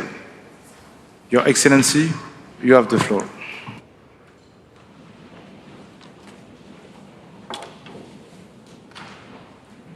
Excellences, Monsieur le Président de la 26e conférence des parties à la Convention cadre des Nations Unies sur les changements climatiques, Excellences, Mesdames, Messieurs, je voudrais, à l'entame de mon propos, féliciter et remercier le Royaume-Uni et l'Italie pour la parfaite organisation de la COP26 malgré un contexte sanitaire préoccupant. En acceptant d'organiser ce grand rendez-vous mondial du climat dans ce contexte d'incertitude, votre pays démontre un leadership incontestable, mais nous enseigne aussi par l'exemple que devant les grands défis qui assaillent l'humanité, seul l'engagement et la détermination doivent guider notre ambition. Excellences, Mesdames, Messieurs, les différents discours qui ont ponctué le sommet mondial des leaders organisé à l'ouverture de cette COP montrent que le temps est à l'action. Cette action en faveur du climat est d'autant plus urgente que les données scientifiques ont montré un retard important dans le déploiement des efforts nécessaires pour atteindre l'objectif de limitation de la hausse de la température du globe. Aujourd'hui, force est de constater que les événements climatiques extrêmes deviennent de plus en plus récurrentes et dévastatrices. Leur répartition géographique montre qu'ils n'épargnent aucun continent, aucun pays. C'est pourquoi le Sénégal reconnaît certes que l'atténuation est la clé de voûte du dispositif de lutte contre les changements climatiques, mais estime que la prise en charge adéquate de l'adaptation reste une condition sine qua non si nous voulons atteindre l'objectif que nous nous sommes fixés. Le Sénégal a fait le choix de renforcer sa trajectoire de développement sobre en carbone et résiliente au changement climatique en mettant en avant le mix énergétique avec le déploiement à grande échelle des énergies renouvelables ainsi que l'utilisation optimale du gaz naturel à la place du charbon tel que décliné dans notre CDN, tel que défini dans notre CDN. Actuellement, la part des énergies renouvelables dans notre mix énergétique est de 30%, dépassant ainsi de très loin les prévisions. Cette nouvelle dynamique requiert un transfert de technologie pour accompagner la promotion des énergies propres, pour accompagner le transfert des énergies propres. Or, nous constatons, pour le regretter, que le mécanisme que nous avons mis en place pour accompagner le transfert de technologies est limité à cause de ses ressources financières encore insuffisantes. La mise en œuvre de l'article 6 de l'accord de Paris sur le climat doit constituer une source de solutions pour accroître l'ambition pour l'atténuation tout en répondant aux recommandations du GIEC. Elle peut aussi procurer une source de financement durable pour l'adaptation, le transfert de technologies et le renforcement de capacités si nous acceptons d'appliquer un partage équitable des revenus issus des transactions sur tout le mécanisme des marchés carbone. C'est pourquoi le Sénégal se réjouit des différents programmes en cours dans ce domaine et appelle à leur amplification. Excellences, Mesdames, Messieurs, au moment où nous célébrons le 6e anniversaire de l'accord de Paris, le monde entier est confronté aux conséquences de la pandémie de la Covid-19. Cette maladie a imposé à l'humanité un ralentissement de l'activité économique, pouvant servir de prétexte pour remettre en cause les engagements financiers des pays développés à soutenir les efforts des pays en développement. Cependant, nous avons l'obligation de maintenir la dynamique collective et l'esprit de solidarité qui fondent l'accord de Paris. Le Sénégal estime que les stratégies de relance de l'activité économique doivent tirer les leçons du passé pour s'orienter résolument vers de nouvelles trajectoires de développement sobre en carbone et résilientes aux effets des changements climatiques. Je ne saurais clore mon propos sans réaffirmer l'engagement et la détermination du Sénégal à poursuivre les efforts pour venir à bout du péril climatique qui n'épargne aucune nation. Je vous remercie.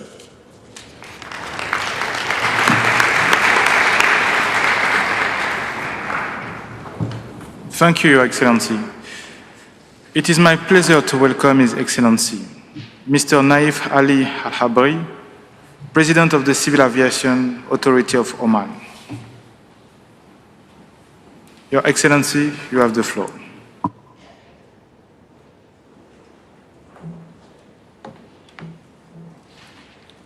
بسم الله الرحمن الرحيم. أصحاب الفخامة والسمو والمعالي، أصحاب السعادة ورؤساء وأعضاء الوفود المشاركة، السلام عليكم ورحمة الله تعالى وبركاته. يسرني في بداية كلمتي هذه أن أنقل لكم وللشعب المملكة المتحدة الصديق تحيات حضرة صاحب الجلالة السلطان هيثم بن طارق المعظم سلطان عمان والشعب العماني كافة. كما أود أن أعرب عن خالص الشكر والتقدير للمملكة المتحدة الصديقة وشعبها المضياف على كرم الضيافة وما لقيته من حسن الاستقبال ولأمانة الاتفاقية على دقة التنظيم لهذا المؤتمر.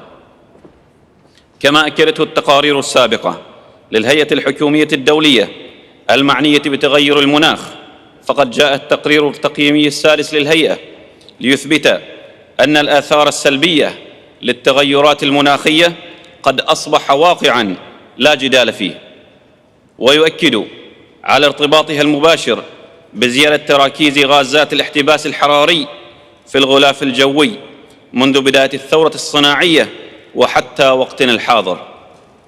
إن سلطنة عمان كغيرها من دول العالم عرضة للكثير من الآثار السلبية للتغيرات المناخية، حيث شهدت العديد من الألواء المناخية والأعاصير المدمرة، والتي كان آخرها إعصار شاهين الذي ضرب السلطنة بداية شهر أكتوبر الماضي، وخلف الكثير من الخسائر والأضرار البشرية والمادية في مختلف القطاعات مثل البنية الأساسية والمساكن والمنشآت والمشاريع الزراعية والسمكية، بالإضافة إلى التأثير على النظم البيئية المختلفة. إن ما تعرض ويتعرض له العالم من ارتفاع درجات الحرارة الغلاف الجوي والمحيطات وزيادة الأعاصير المدارية المدمرة وذوبان الجليد وتزايد موجات الحر وحرائق الغابات يؤكد على أهمية العمل المشترك لجميع دول العالم في التطبيق الفعال لاتفاق باريس بشأن تغير المناخ، وبخاصة ما يتعلق بالتوفير التمويلي وبناء القدرات ونقل التكنولوجيا ولتمكين الدول النامية والأكثر عرضة من التصدي للآثار السلبية للمتغيرات المناخية. أصحاب الفخامة والسمو والمعالي، أصحاب السعادة، رؤساء وأعضاء الدول المشاركة، تأكيداً على اهتمام سلطنة عمان بمجابهة التأثيرات السلبية لمخاطر التغيرات المناخية والإسهام في الحد من التحديات على المستوى الوطني والدولي، وتماشياً مع أولويات رؤية عمان 2040 وتوجهها الاستراتيجي لخلق نظم إيكولوجية فعالة ومرنة لحماية البيئة واستدامة مواردها الطبيعية، فقد قامت بالعديد من الإجراءات في مجال التكيف والتخفيف مع التغيرات المناخية. ففي مجال التكيف فقد أعدت سلطنة عمان استراتيجية وطنية للتكيف والتخفيف من التغيرات المناخية، اشتملت على تقارير ودراسات عن التأثيرات المتوقعة على أهم قطاعات التنمية. كما نفذت العديد من مشاريع التكيف مثل إنشاء سدود الحماية من الفيضانات وسدود تخزين المياه، ومشاريع الأمن الغذائي والأمن المائي وأمن الطاقة، ومشاريع حماية البنية الأساسية من الفيضانات وتصريف مياه الأمطار. أما في مجال التخفيف فقد قطعت سلطنة عمان شوطاً كبيراً في وضع وتنفيذ العديد من الخطط والسياسات والمشاريع الهادفة إلى التحكم في انبعاثات غازات الاحتباس الحراري، ومنها مشاريع الطاقة المتجددة كالطاقة الشمسية وطاقة الرياح، بالإضافة إلى تنفيذ عدد من المشاريع خفض الكربون في قطاع النفط والغاز كمشاريع استعادة الغاز ومشاريع التخلص التدريجي من انبعاثات الشعلة وخفض انبعاثات الميثان. كما تخطط سلطنة عمان في المستقبل القريب لإنشاء بعض من مشاريع الطاقة الخضراء مثل مشروع الهيدروجين الأخضر. أصحاب الفخامة والسمو والمعالي، أصحاب السعادة، رؤساء وأعضاء الوفود المشاركة، تأكيداً على التزام سلطنة عمان بدورها في مشاركة المجتمع في مجابهة الآثار السلبية للتغيرات المناخية، فقد قدمت في شهر يوليو الماضي تقريرها الثاني للمساهمات المحددة وطنياً إلى أمانة اتفاقية الأمم المتحدة الإطارية بشأن تغير المناخ، والتي أكدت فيه على رفع مستوى طموحها في التحكم في الزيادة المتوقعة لانبعاثات غازات الاحتباس الحراري إلى 7% خلال الفترة من عام 2020 إلى 2030، وذلك من خلال التركيز على عدد من إجراءات أهمها مشاريع الطاقات المتجددة ومشاريع تعزيز كفاءة وحفظ الطاقة. أصحاب الفخامة والسمو والمعالي، أصحاب السعادة، رؤساء الوفود المشاركة، إن ما يشهده العالم من تغيرات مناخية متعددة وخطيرة لا بد أن يخلق قناعات لدى كافة دول العالم بأهمية الالتزام بما جاء في اتفاق باريس والتمسك به، ومواصلة جهود المجتمع الدولي في التصدي لظاهرة الاحتباس الحراري وتغليب مصلحة هذا الكوكب والأجيال القادمة على أي مصلحة أخرى في إطار من العدالة والشفافية التي أكدت عليها كل من اتفاقيات الأمم الإطارية واتفاق باريس بشأن تغير المناخ. وفي الختام فإنني أود أن أكرر شكري للمملكة المتحدة على ما لقيته والوفد المرافق من حسن الاستقبال وكرم الضيافة، ولأمانة الاتفاقية على حسن التنظيم، ولكل من ساهم في تنظيم وإنجاح هذا المؤتمر، آملاً بأن يكلل الله مساعينا جميعاً بالتوفيق والنجاح والخروج من هذا المؤتمر بنتائج ومقررات تساهم في حماية كوكب الأرض والبشرية جمعاء. والسلام عليكم ورحمة الله وبركاته.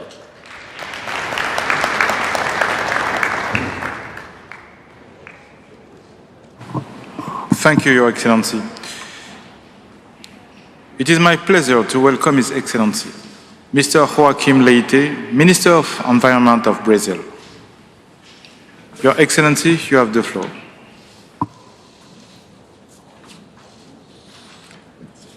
Excelentíssimos ministros, senhoras e senhores, é uma honra estar aqui representando o Brasil nessa importante Conferência das Partes em Glasgow. Agradeço e parabenizo a equipe da COP26 pela organização. O Brasil, como ator-chave nas negociações, fez movimentos importantes durante os primeiros dias, anunciando metas climáticas ainda mais ambiciosas: redução de emissões de 50% até 2030, neutralidade climática até 2050, zerar o desmatamento ilegal até 2028 e apoio à redução global do metano. De forma proativa, demos claros sinais de que o Brasil é parte da solução para superar esse desafio global de redução de emissões.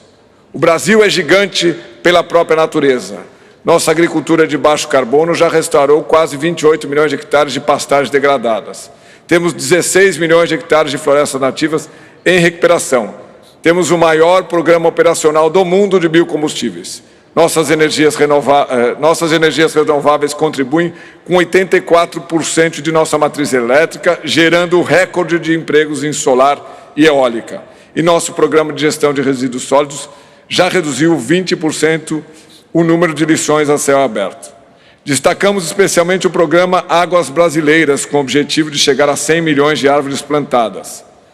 Ressaltamos ainda o novo marco do saneamento básico, que abre a oportunidade para o setor privado levar acesso a tratamento de esgoto para mais de 100 milhões de pessoas. Cabe destacar também a incrível transformação do modal logístico para o ferroviário, com 5 mil quilômetros de novos trilhos, representando uma redução de 75% das emissões do transporte de carga.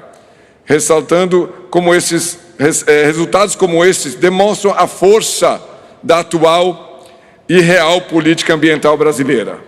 Mas o governo do Brasil quer mais.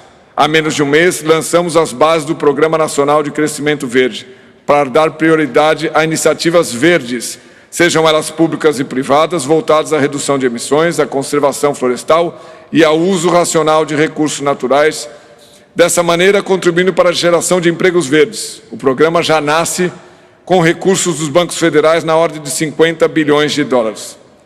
Reconhecemos nossos desafios e trabalhamos para superá-los. Para conter o desmatamento ilegal na Amazônia, o governo dobrou os recursos destinados a agências ambientais federais e promoveu a abertura de concursos para 739 novos agentes ambientais. Além disso, o Ministério da Justiça intensificou as ações de comando e controle, com 700 homens da Força Nacional em campo, que atuam em 23 municípios de forma ostensiva e permanente. O Ministério da Defesa recentemente lançou um inovador e ainda mais preciso sistema de monitoramento de floresta nativa. Reconhecemos também que onde existe muita floresta, também existe muita pobreza. E para promover o desenvolvimento sustentável da região, criamos o Programa Nacional de Pagamento por Serviços Ambientais Floresta Mais, que busca fomentar o mercado de serviços ambientais, reconhecendo e remunerando quem cuida de floresta nativa. Nessa COP, e mesmo antes de chegarmos aqui, temos trabalhado para alcançarmos resultados positivos na criação de um mercado global de carbono sob o artigo 6. É importante que os países desenvolvidos reconheçam a emergência financeira e mobilizem recursos necessários para atingir os objetivos desejados nessa conferência. A meta dos 100 bilhões de dólares não foi cumprida e esse valor já não é mais suficiente para que o mundo construa uma nova economia verde com uma transição responsável. São necessários volumes mais ambiciosos, de fácil acesso e execução ágil, para que a transformação ocorra de forma inclusiva em cada território ao redor do mundo, prioritariamente em regiões mais vulneráveis em relação a clima e desenvolvimento econômico. Os países que historicamente e atualmente são os responsáveis pelos maiores volumes de poluição da atmosfera devem demonstrar suas efetivas ambições de financiamento nessa conferência, sem postergar ainda mais um compromisso assumido em 2015 e até o momento não realizado em sua plenitude. Todas as partes dessa conferência devem assumir suas responsabilidades comuns, porém diferenciadas na direção de uma economia verde neutra em emissões. O desafio global a ser superado é reverter a lógica negativa da punição, da sanção e da proibição para a lógica positiva do incentivo, da inovação e da priorização. É necessário transformar a agenda ambiental em oportunidade de crescimento econômico e geração de emprego verde. A partir de uma visão construtiva, encontraremos o caminho para criar o futuro sustentável que desejamos a todos. O futuro verde já começou no Brasil. Obrigado.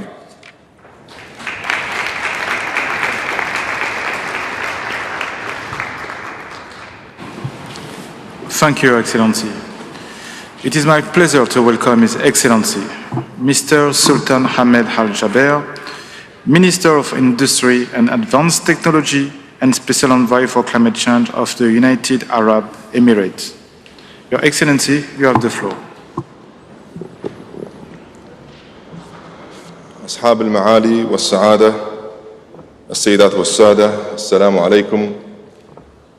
يشرفني تمثيل بلادي الإمارات العربية المتحدة في الدورة 26 من مؤتمر الأطراف في اتفاقية الأمم المتحدة الإطارية بشأن تغير المناخ. هذا المؤتمر الذي ينعقد في مرحلة حاسمة ومهمة تتطلب تسريع العمل المناخي وبناء مستقبل مستدام.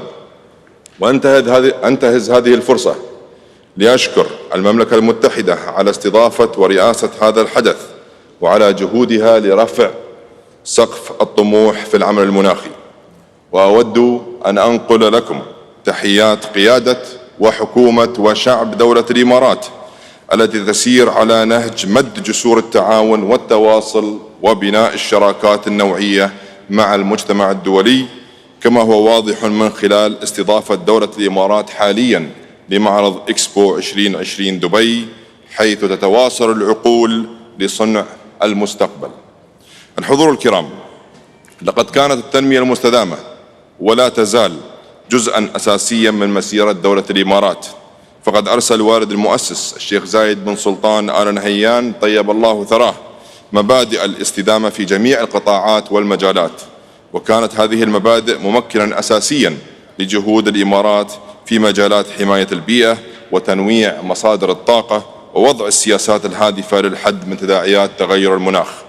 هذه التداعيات العابرة للحدود تؤثر على جميع الدول، سواء كانت صغيرة أو كبيرة، متقدمة أو نامية، غنية أو فقيرة. وهناك الآن ضرورة ملحة لمضاعفة الجهود وتعزيز العمل على خفض الانبعاثات والتكيف مع تداعيات تغير المناخ من خلال منهجية واقعية وشاملة ومتكاملة تركز على إيجاد حلول عملية ومجدية تجاريا وتطبيق أحدث ابتكارات التكنولوجيا المتقدمة. وتتلخص رؤية دولة الإمارات للأمر المناخي بأنه يعطينا فرصة للنمو الاقتصادي والاجتماعي المستدام. فمن المهم أن نتذكر أن هدفنا هو خفض الانبعاثات وليس خفض معدلات النمو والتقدم. السيدات والسادة، لقد دخلنا عصر التحول في قطاع الطاقة، وتنظر دولة الإمارات إلى هذا التحول كفرصة للتركيز على مسارات جديدة نحو المستقبل، ونرى أن الاستثمار في الحلول منخفضة الكربون يحقق الازدهار والتنمية الاقتصادية. وأعلنت دولة الإمارات في أكتوبر الماضي عن مبادرة استراتيجية سعيا لتحقيق الحياد المناخي بحلول عام 2050، وتتماشى هذه المبادرة مع نظرة القيادة في دولة الإمارات وتواكب طموحات ومبادئ الدولة لل50 عام المقبلة، وتتميز بمرونتها وشموليتها، فهي تركز على ضرورة التغيير وضمان مشاركة الجميع. فمن خلالها هذه دعوة مفتوحة من الإمارات إلى العالم للشراكة والتعاون لإيجاد حلول مستدامة مع خلق محفزات للنمو الاقتصادي. من جانب دولة الإمارات، كانت دولة الإمارات رائدة في مساعدة الدول النامية على تبني حلول الطاقة المتجددة، فقد خصصنا على سبيل المثال أكثر من $1 مليار كمساعدات لتمويل مشاريع الطاقة النظيفة في أكثر من 70 دولة. وكذلك بالتعاون مع آيرينا التي تستضيف مقرها دولة الإمارات، أعلنا عن تقديم تمويل جديد بقيمة $400 مليون لدعم منصة لتسريع نشر مشاريع وحلول الطاقة المتجددة. وأطلقنا مبادرة الابتكار الزراعي للمناخ بالشراكة مع الولايات المتحدة الأمريكية وأكثر من 30 دولة أخرى لدعم تطوير التكنولوجيا الزراعية المبتكرة. كما تعهدت دولة الإمارات عند انتخابها لعضوية مجلس الأمن للفترة من 2022 إلى 23 بأن يكون العمل المناخي أولوية رئيسية لها. الحضور الكرام، فيما تحتفي دولة الإمارات هذا العام بيوبيلها الذهبي وب50 عام من التنمية المستدامة، فإننا فخورون بالحصول على تأييد مجموعة دول آسيا والمحيط الهادي لطلبنا استضافة مؤتمر COP28 في عام 2023. وأود هنا أن أشكر جميع شركائنا وأصدقائنا الذين دعموا طلبنا، ونتطلع خلال اجتماعاتنا ونقاشاتنا في الأيام المقبلة إلى الحصول على دعمكم وتأكيد هذه الاستضافة من قبل الأمانة العامة لاتفاقية الأمم المتحدة الإطارية بشأن تغير المناخ. ونحن جاهزون للترحيب بكم في عام 2023 لنعمل معا على إيجاد حلول عملية وتحقيق تقدم جوهري في العمل المناخي. وشكرا. Thank you, Your Excellency. It is my pleasure to welcome His Excellency Mr. Cozier Frederick, Minister for the Environment, Rural Modernization and Kalinago Upliftment of Dominicana. Your Excellency, you have the floor.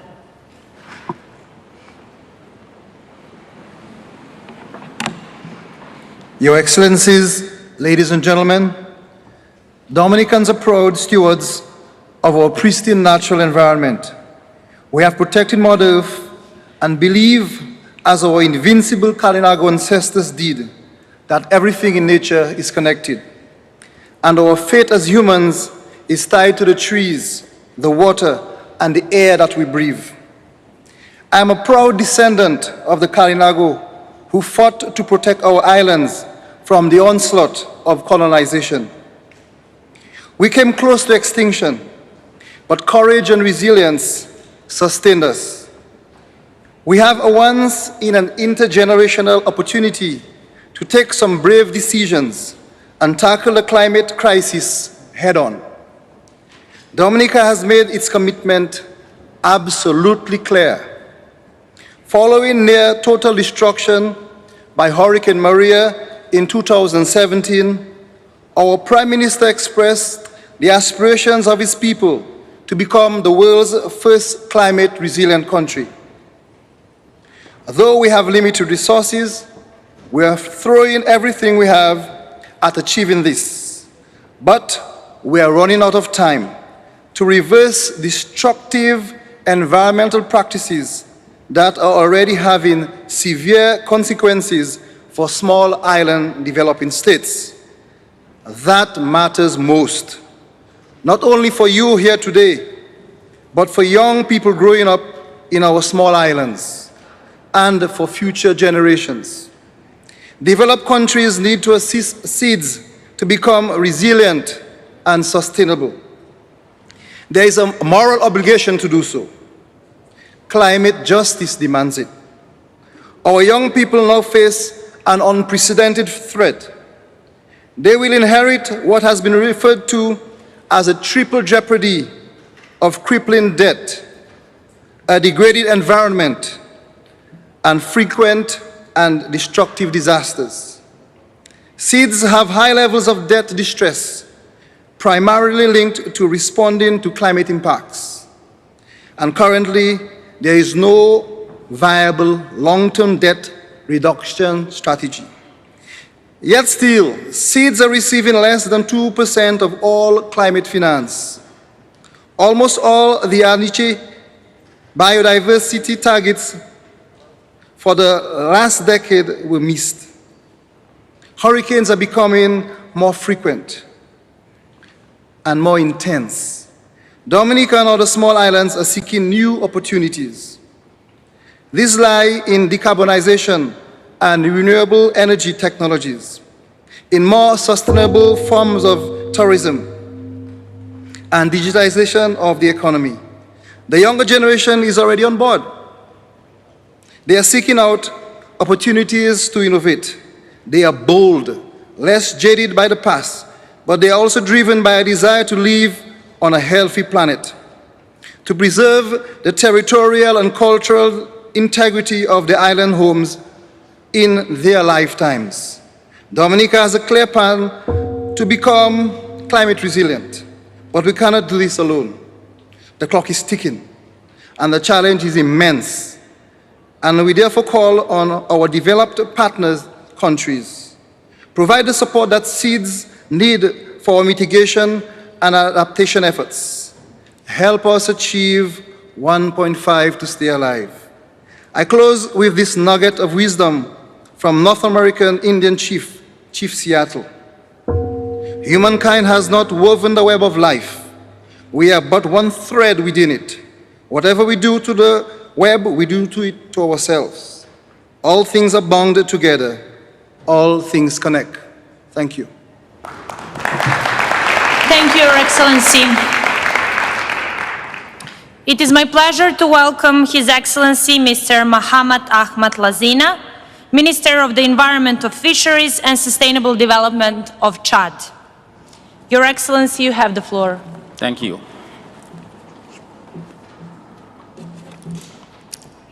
Madame la Présidente de la 26e conférence des parties de la Convention cadre des Nations Unies sur les changements climatiques, distingués délégués, c'est pour moi un grand honneur et un réel plaisir de m'exprimer devant cette auguste assemblée au nom du peuple tchadien, de son gouvernement et au nom du président du Conseil militaire de transition, le général des corps d'armée Mohamed Idriss Déby Itno, président de la République, chef de l'État. À la Convention cadre des Nations Unies sur les changements climatiques, dont les principaux enjeux suffisamment évocateurs portent sur le rehaussement de l'ambition climatique, la finalisation des règles d'application de l'accord de Paris, la mobilisation de la finance climat, le renforcement de l'agenda de l'action. Excellences, Mesdames et Messieurs, distingués délégués, le Tchad, mon pays, faut-il le rappeler, désertique sur près de 2 tiers de ses 1 284 000 km² de superficie et par sa position géographique spécifique est fortement exposé aux différents aléas climatiques. Des études scientifiques les classent parmi les pays les plus vulnérables au monde. L'exemple le plus illustratif est celui du lac Tchad, dont la superficie passait de 25 000 km² en 1960 à 2500 km² de nos jours, est imputable à 50% au changement climatique selon une étude du PNUE 2011. Conscient de la vulnérabilité particulière de ces écosystèmes et de ces communautés, notamment les femmes, les enfants et par leur intermédiaire les générations futures, le Tchad s'est résolument engagé dans l'action et les processus de la gouvernance mondiale du climat en souscrivant à tous les instruments juridiques et initiatives internationaux pertinents. C'est ainsi que le droit à un environnement sain et l'obligation d'une protection de celui-ci, tant collectivement qu'individuellement, précédemment érigé en principe constitutionnel et réitéré dans la charte de transition du Tchad sous la clairvoyance impulsion du général des corps d'armée, son Excellence M. Mohamed Idriss Déby Itno, président de la République, chef de l'État. En effet, bien que sa contribution aux émissions de gaz à effet de serre reste infétistimale et dans la perspective de l'objectif de neutralité carbone d'ici à 2050, le Tchad, conformément à ses engagements, d'accroître ses ambitions prises lors des sommets climat de New York, a procédé à la réactualisation de sa contribution déterminée au niveau national qui vient d'être soumise au secrétariat de la Convention cadre des Nations Unies sur les changements climatiques. En termes d'adaptation, la promotion d'une agriculture intelligente, le développement d'énergies renouvelables et le renforcement d'infrastructures, notamment les réseaux météorologiques, sont des priorités. S'y ajoutent également des programmes et des actions visant à protéger l'environnement et à gérer de façon durable des ressources naturelles, ainsi que les risques environnementaux, au nombre desquels l'on peut citer entre autres l'élaboration du plan national d'adaptation au changement climatique, la mise en œuvre d'un programme d'action national d'adaptation au changement climatique résumant les besoins urgents et immédiats du Tchad, l'institution d'une taxe sur les émissions de gaz à effet de serre pour les moyens de transport motorisés, la création d'une agence pour la promotion des énergies renouvelables, le soutien à une agriculture faiblement émettrice et résiliente à travers le programme national de développement 2017-2021. En matière d'atténuation, sont à saluer avec leurs effets positifs sur l'environnement, les mesures visant à l'interdiction de la coupe abusive du bois vert, de son transport et de sa commercialisation sur l'ensemble du territoire national, ainsi que celles relatives à la substitution du gaz butane au bois énergie à travers un mécanisme de subvention d'un coût annuel de 3,5 milliards de francs CFA sur le budget de l'État.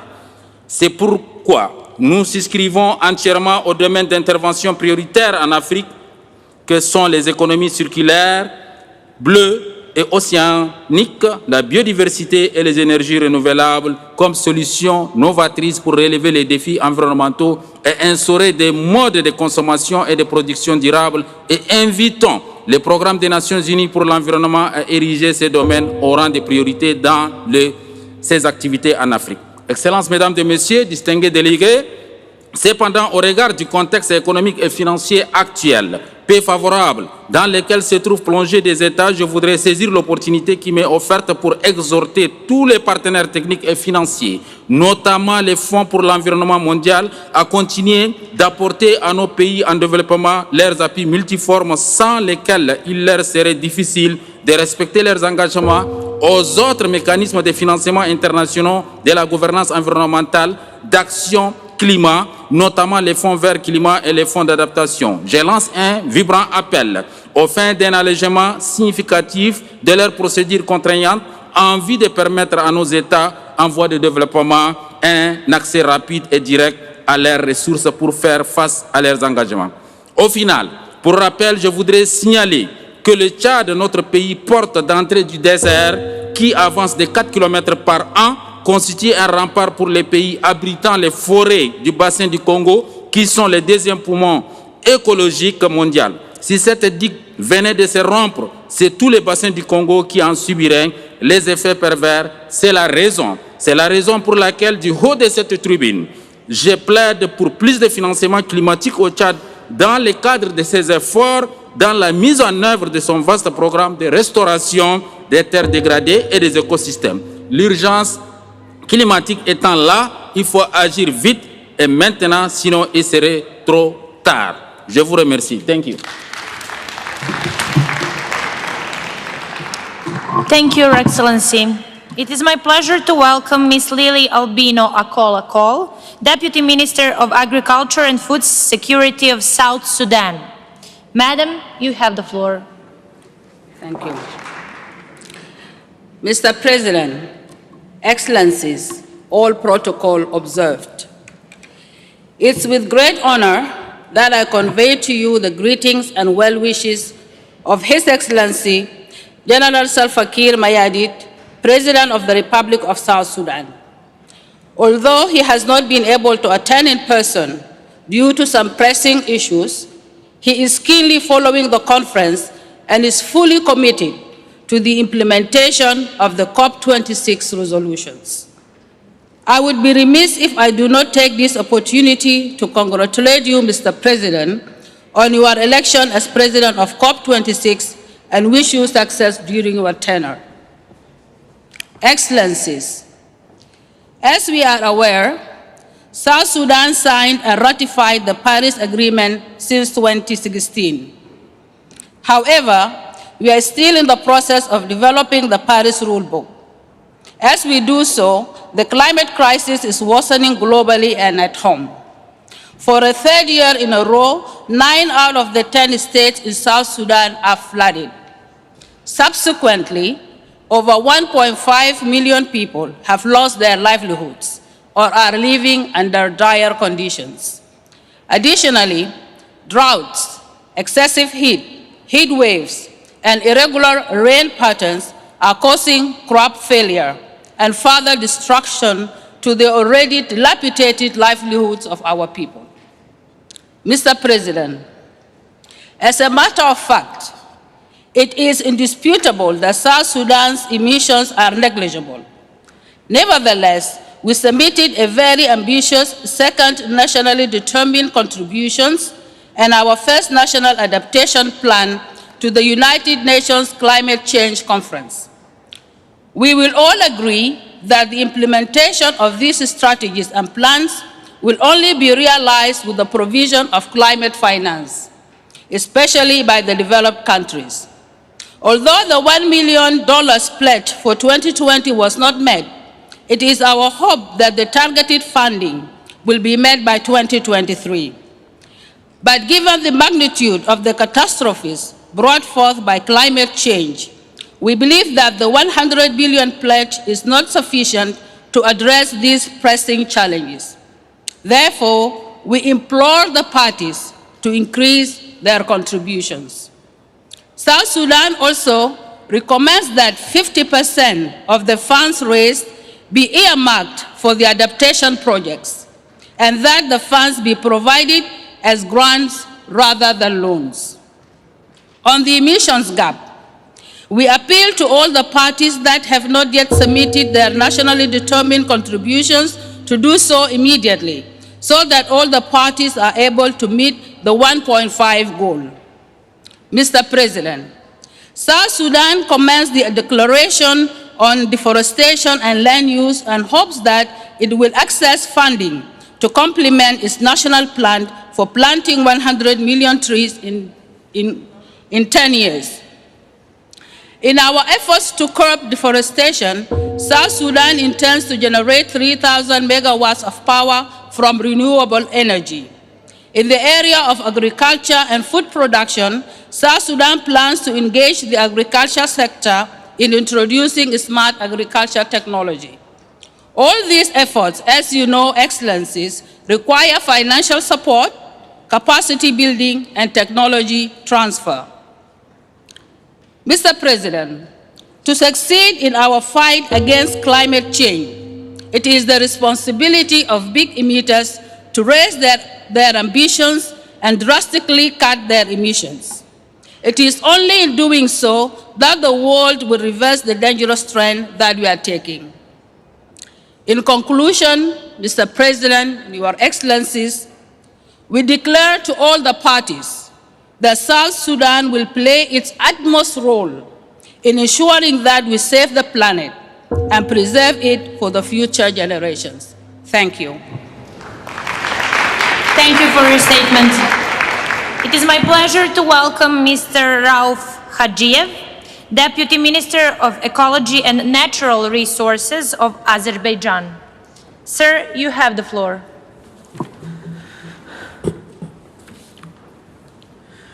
Hörmətli xanım sədir, zat ailələri, xanımlar və cənablar, bu mühüm tədbir təşkilinə və göstərən qonaqpərvərliyə görə Böyük Britaniyanın hökumətinə səmimi təşəkkürü bildirirəm. Azərbaycan iqlimində ölkənin coğrafi, mövqeyi, relyefi və Xəzər dənizi əsaslı təsir göstərir. Bunun nəticəsidir ki, burada planetimizin 11 iqlim tipindən 9-una rast gəlinir. Ölkəmizin ətraf mühiti, təbiəti, iqtisadi sektorları, iqlim dəyişmələri təsirlərinə son dərəcə həssasdır. Məhdud su ihtiyatlarımız son 10 illiklərdə 15%-dək azalması, quraqlıq, çoxalan və intensivləşən təhlükəli hava iqlim hadisələri ölkəmizin iqlim dəyişimlərinə həssaslığını daha da artırır. Dünya okean səviyyəsinin artması təhlükəsi ilə qarşılaşanda regionun unikal su hövzəsi olan Xəzər dənizin səviyyəsi azalır. Bu isə Xəzərin canlı təbiətinə və dənizdəki bütün təsərrüfat fəaliyyətlərinə öz mənfi təsiri göstərir. Problemin ciddiliyinə dərk edərək Azərbaycan iqlim dəyişikliyi ilə mübarizə fəal iştirak edir. Biz yaşıl inkişaf yoluna seçmişik. Ölkədə meşə ərazilərin genişdirilməsi, bərpa olunan enerji mənbələrindən və enerji səmərəli texnologiyalardan istifadənin artırılması və digər tədbirlərin həyata keçirilir. Neft, qaz ölkəsi olmağına baxmayaraq, 2030-cu ilə qədər elektrik enerjisi istisasına bərpa olunan enerji mənbələrinin payını 30%-a çatdırmaq qarşımıza məqsəd qoyulmuşdur. Eyni zamanda təhlükəli hidrometeoroloji hadisələrə dayanıqlığı təmin etmək üçün müəssir erkən xəbərdarlıq sistemi qurmağa davam edir. Bu sahədə regional əməkdaşlığı açıq olduğumuzu bildiririk. NDC sənədində 2030-cu ilə qədər istixana qazı emissiyalarının 35%-na azaltmaq kimi idealı bir öhdəlik götürmüşük. Lakin son 30 ilə yaxın müddətində ölkəmizin 20%-ın Ermənistan tərəfindən işğal edilməsi, 1 milyon qaçqın və məcburi köçkünlərin problemləri, işğal altında olan ərazilərdə fauna və floranın, digər təbii sərvətlərin talan edilməsi, emissiyaların azaldılması öhdəliyin icrasına ciddi maneə törətmişdir. Bütün dünyanın iqlim dəyişmələri nəticələri ilə mübarizə aparıldığı istixana qazların, emissiyaların azaldılması üçün güvələrini birləşdirdiyi planetin meşə örtülüyü qorunması üçün çağırış etdiyi bir vaxtda Ermənistan işğalçı rejimi 10 illiklərlə ərzində Azərbaycan ərazilərin 20%-nə unikal ekosistemi məhv edib. Hazırda işğaldan azad edilmiş ərazilərdə 10 minlərlə hektar meşələrin yandırılması və qırılması, dəyişmiş külü miqdarda ziyanın canlı şahidiyik. Bugün işğaldan azad edilmiş ərazilərin dirçəlməsi istiqamətində bir sıra mühüm qərarlar verilir. Həmin ərazilərin bərpası zamanı yaşıl enerji zonasının yaradılması, yaşıl kənd təsərrüfatı, ağıllı şəhərlər və kəndlər konsepsiyasının tətbiqi və geniş ərazilərdə meşələrin bərpası həm regional, həm də qlobal miqyasda iqlim dəyişimlərinin təsirləri ilə mübarizə üzrə ümumi səylərə töhfə verəcəkdir. Məmnuniyyətlə bildirmək istəyirdim ki, biz qarşımıza yeni hədəflər qoyaraq 2050-ci ilə qədər istixana qazı emissiyaları 40%-na qədər azaltmaq və işğaldan azad edilmiş ərazilərdə netto sıfır emissiya zonası yaratmaq niyyətimizi bəyan edirik. Təbii ki, bu hədəflərə yalnız müəssir texnologiyalara əl çatanlığın təmin edilməsi və konvensiyasının müvafiq mexanizmlərin, həmçinin maliyyə institutların və inkişaf etmiş ölkələrin dəstəyi olacağı tədbirdə nail oluna bilər. Biz belə vacib məsələlərdə beynəlxalq dəstəyin lazımi səviyyədə olacağını ümid edirik. Hörmətli konferans iştirakçıları, təhlükəsiz və dayanıqlı gələcəyin təmin edilməsi, iqlim dəyişimlərinin, mənfi təsirlərin azaldılması istiqamətində nəticələr əldə etməyi yeganə yolu bütün ölkələrin səylərini birləşdirməkdir. Azərbaycan konferans zamanı qəbul edilmiş iqlim dəyişimlərinə təsirlərin azaldılması və iqlim dəyişimlərinə uyğunlaşması üzrə beynəlxalq səylərə dəstəkləyərək bir sıra beynəlxalq təşəbbüslərə qoşulduğunu bəyan etmişdir. Çıxışımı yekunlaşdıraraq bu çətin dönəmdə sizin möhkəm can sağlığı və planetimizin qorunması üçün də uğurlar arzulayarım. Diqqətinizə görə təşəkkür edirəm. Thank you for your statement. It is my pleasure to welcome Ms. Milagros de Camps German, Deputy Minister for Climate Change and International Affairs of the Dominican Republic.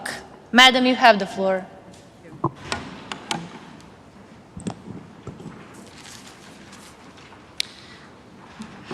Your Excellencies, colleagues and friends, our optimism on the road to Glasgow now seems short-lived. Global greenhouse gas emissions continue to rise unabated, leading us at best to a scenario of near 2 degrees Celsius, or the catastrophic 2.7 degrees. NDCs, as they stand, are entirely inadequate to safeguard life on our planet as we know it, and key cross-cutting issues are being kicked out of the negotiating room. A tragic scenario for small island states on the front lines of the climate crisis, fighting for our survival in a war that we did not start. Like the Prime Minister of Barbados said, I would like to believe that the major emitters are not capable of what would, in essence, be close to a climate genocide. I would like to believe that we are visible and indispensable for them. The Dominican Republic represents, in absolute terms, a very small percentage of the global greenhouse gas emissions, responsible for just 0.06% of these. And as an island, shared with the neighboring Republic of Haiti, we are one of the most vulnerable worldwide to extreme weather events associated with climate change that are forecasted mainly in storms, floods, droughts, and rising sea level. There is no greater challenge or real threat that affects our lives and livelihoods more directly than climate change. These are not new words. These are the words that the scientific community has repeatedly warned over and over, and our window to end the crisis is closing. Like those our fellow Cits, our priorities at COP26 are clear: keeping 1.5 within reach, ending the persistent and inexcusable subsidies to polluting industries, ensuring more and efficient quality financing for climate change, especially for adaptation, which has been entirely inadequate to date, and a strong outcome on loss and damages. AOSIS countries have been calling on it since 1991, not on the margins of adaptation, but as a separate issue in its own right, cementing financing and support, because we don't want to be hand in hand every time we experience a catastrophic event. What we need is systematic support. The time has come to act and to do it together. The world cannot wait any longer, and islands like ours cannot wait any longer. In response to this urgency, the Dominican Republic is carrying out incipient but sustained climate mitigation and adaptation actions that also contribute to the global goals. By 2030, our nationally determined contribution states that 7% of our national commitment will no longer be conditional on international cooperation, raising our total reduction commitment to 27%. We know that this is not enough, and we have agreed to push forward and progressively increase our climate ambition, setting the challenging goal of carbon neutrality by 2050. And we're already meeting our goals ahead of time. And we do it in the midst of a complicated environment, with a pandemic and an economic crisis of enormous proportions, aware that this situation cannot be an excuse for not undertaking the necessary and irreversible changes that our debt-driven countries need, and that, on the contrary, should serve as an engine of change for faster and more determined action. Don't let our lives, our lands, our cultures be the cost of inaction. In times of pandemic, and while we design recovery packages from a sustainability, equity, and inclusion perspective, the central role of nature-based solutions is playing in green economy is being debated, and we are betting on them. We are modernizing and adapting our agriculture to greater resilience to drought and replacing obsolete and high-carbon technologies, while studying the opportunities offered by silvopastoral and agroforestry systems. The tourism sector is betting on the reproduction of corals and protection of coral reefs, and as a means to protect coastlines from waves, storms, and floods.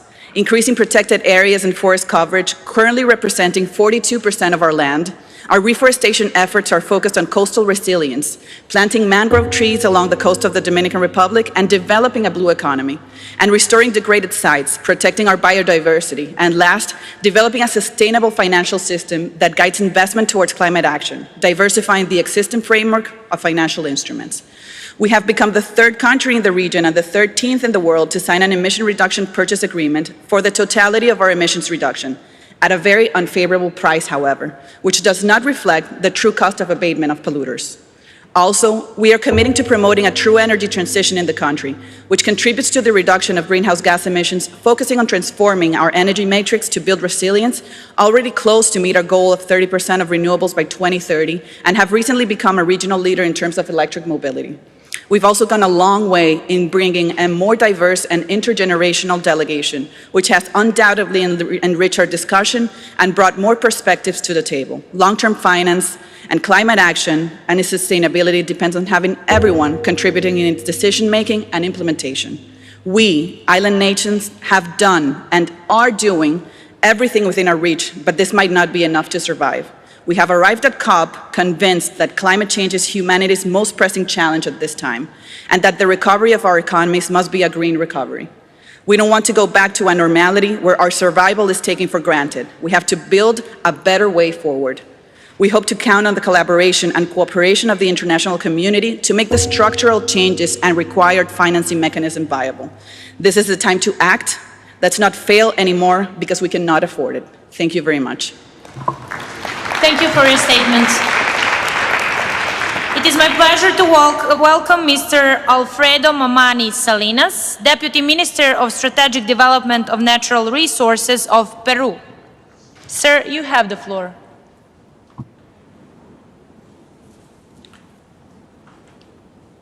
Señor Presidente, distinguidos ministros y ministras, dignas autoridades, señoras y señores, hermanos y hermanas, Huayquecuna, Panaicuna, Gilatanaka, Cuyacanaka.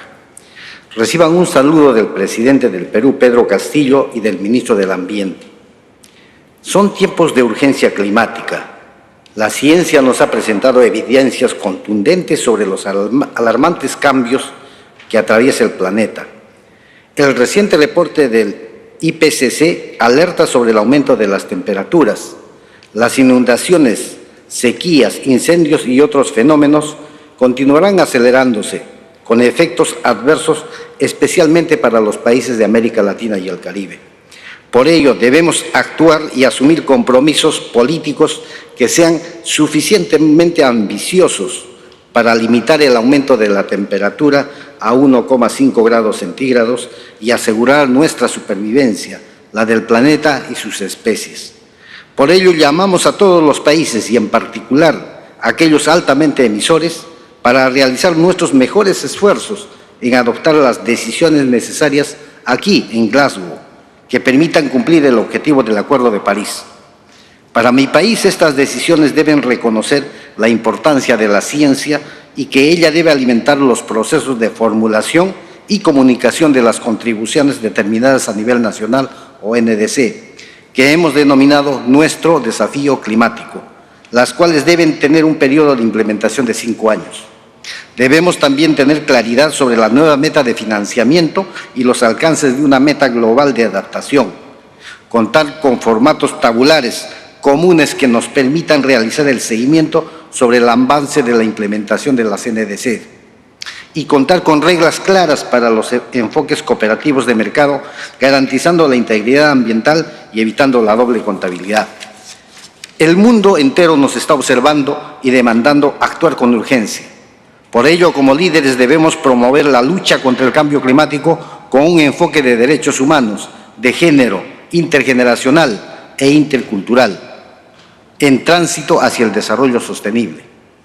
En esta línea, el Perú ha promovido en esta COP la adopción de una decisión de género que contribuirá a la implementación del programa de género reforzado en Lima y su plan de acción. Asimismo, abogamos por la inclusión de los derechos humanos, los derechos de los pueblos indígenas y la participación de la juventud en diversos temas de la agenda de este COP. El Perú cuenta con una enorme riqueza natural. Sin embargo, su diversidad biológica, sus ecosistemas y poblaciones, en particular las más vulnerables, sufren los efectos adversos del cambio climático. Nuestro desafío es mejorar la capacidad de resiliencia de las poblaciones para reducir los riesgos del cambio climático y reducir las emisiones de gases de efecto invernadero.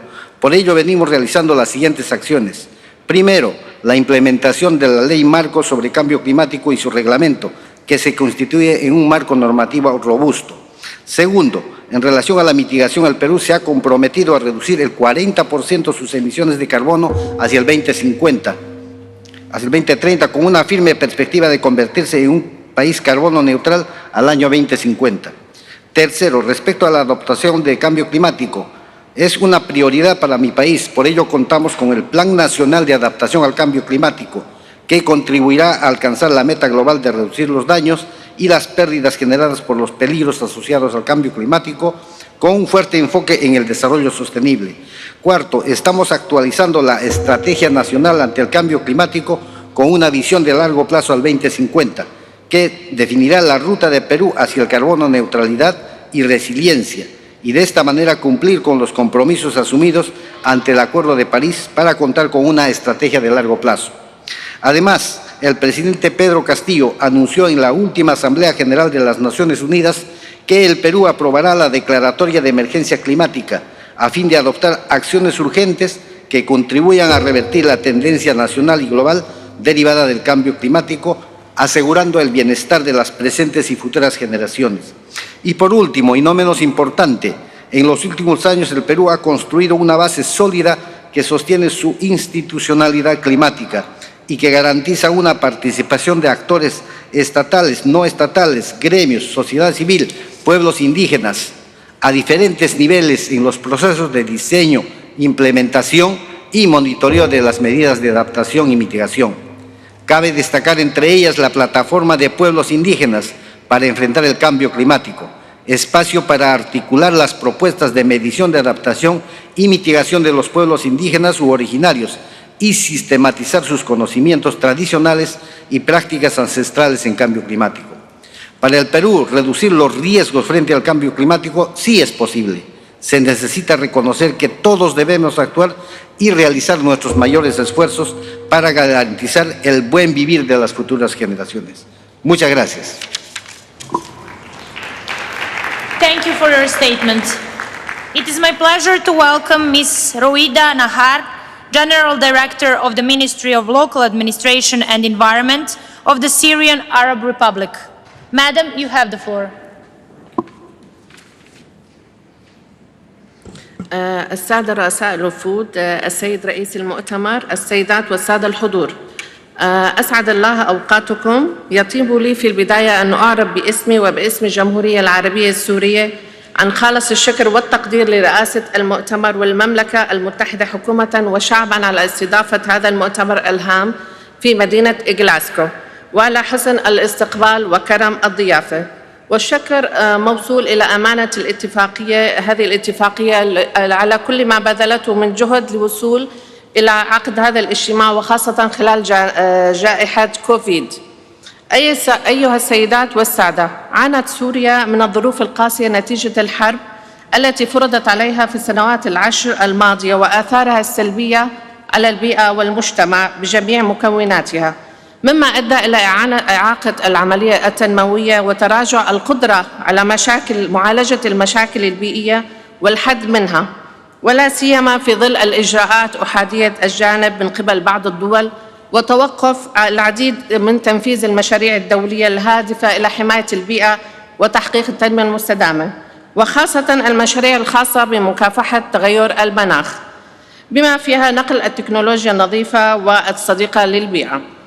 تعاني سوريا من آثار تغير المناخ، حيث تتعرض حالياً لأسوأ موجة جفاف منذ 70 عاماً نتيجة انحباس الأمطار في معظم المناطق، وفي مناطق أخرى كالمناطق الساحلية تتعرض للعواصف المطرية، مما أدى إلى ضرر المحاصيل والمزارعين، بالإضافة إلى موجات الحر العالية في معظم المناطق. وعلى الرغم من ذلك فإن سوريا كانت ولا زالت ملتزمة بالمعاهدات البيئية العالمية التي صادقت عليها، ومنها اتفاقية الأمم المتحدة الإطارية بشأن تغير المناخ منذ عام 1997. كما أننا مستعدون لتقديم كل ما يترتب علينا لتنفيذ التزاماتنا تجاه اتفاق باريس. أيها السيدات والسادة، على الرغم من أن انبعاثات سوريا قليلة جدا مقارنة بانبعاثات دول العالم، وإضافة إلى الظروف الصعبة التي تمر بها سوريا، فقد وضعت العديد من المشاريع والاستراتيجيات التي تصب في مجال التخفيف والتكيف مع آثار التغير المناخي، حيث وضعت الحكومة ضمن أولوياتها التحول نحو الطاقات البديلة والمتجددة، وتم اعتماد استراتيجية الطاقات المتجددة حتى عام 2030.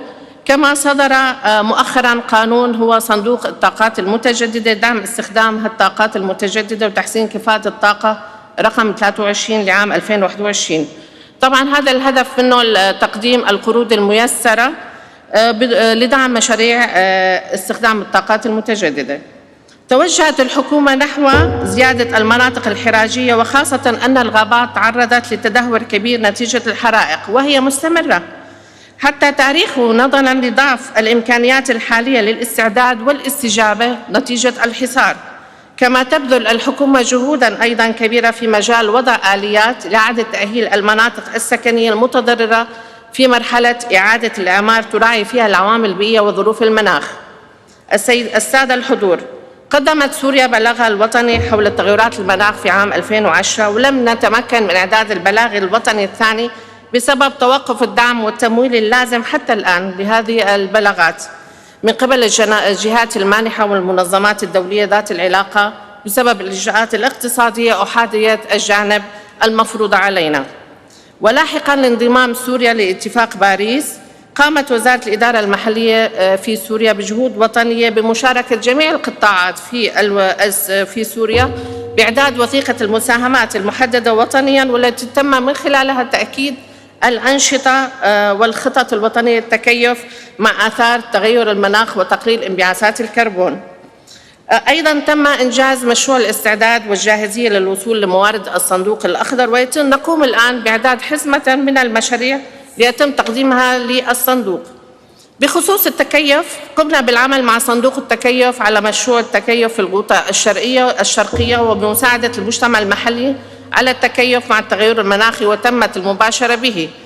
إن على الدول المتقدمة بوصفها المسؤول الأول عن ظاهرة تغير المناخ أن تفي بالتزاماتها القانونية والإنسانية تجاه الدول النامية من خلال تقديم الدعم الفني والمالي لتطبيق سياسات التكيف وبناء القدرات وتطوير ونقل التكنولوجيا الصديقة للبيئة، فضلاً عن توفير المشورة الفنية والدعم المالي المطلوب. وبالتالي فإن سوريا تحتاج في المرحلة القادمة إلى حشد ودعم المجتمع المحلي لتجاوز الآثار المدمرة للبيئة والمناخ التي خلفتها الحرب وآثار المناخ، ولنستطيع أن تواكب سوريا مع البلدان الأخرى مسيرتها نحو مواجهة تداعيات تغير المناخ الذي أصبح واقعاً ملموساً. وهذا الأمر يضعنا أمام مسؤولية تاريخية تجاه الأجيال القادمة، ويحتم علينا أيضاً اتخاذ القرارات اللازمة بشكل لا يحتمل التأخير. نتمنى على هذا المؤتمر أن يساهم في تعزيز التقاء شعوبنا وبلداننا لكي نصنع مستقبل آمناً وبيئة نظيفة لأجيالنا القادمة. والسلام عليكم ورحمة الله وبركاته. Thank you for your statement. It is my pleasure to welcome Dr. Dean Rex, Special Envoy of NIUE to COP26. Sir, you have the floor.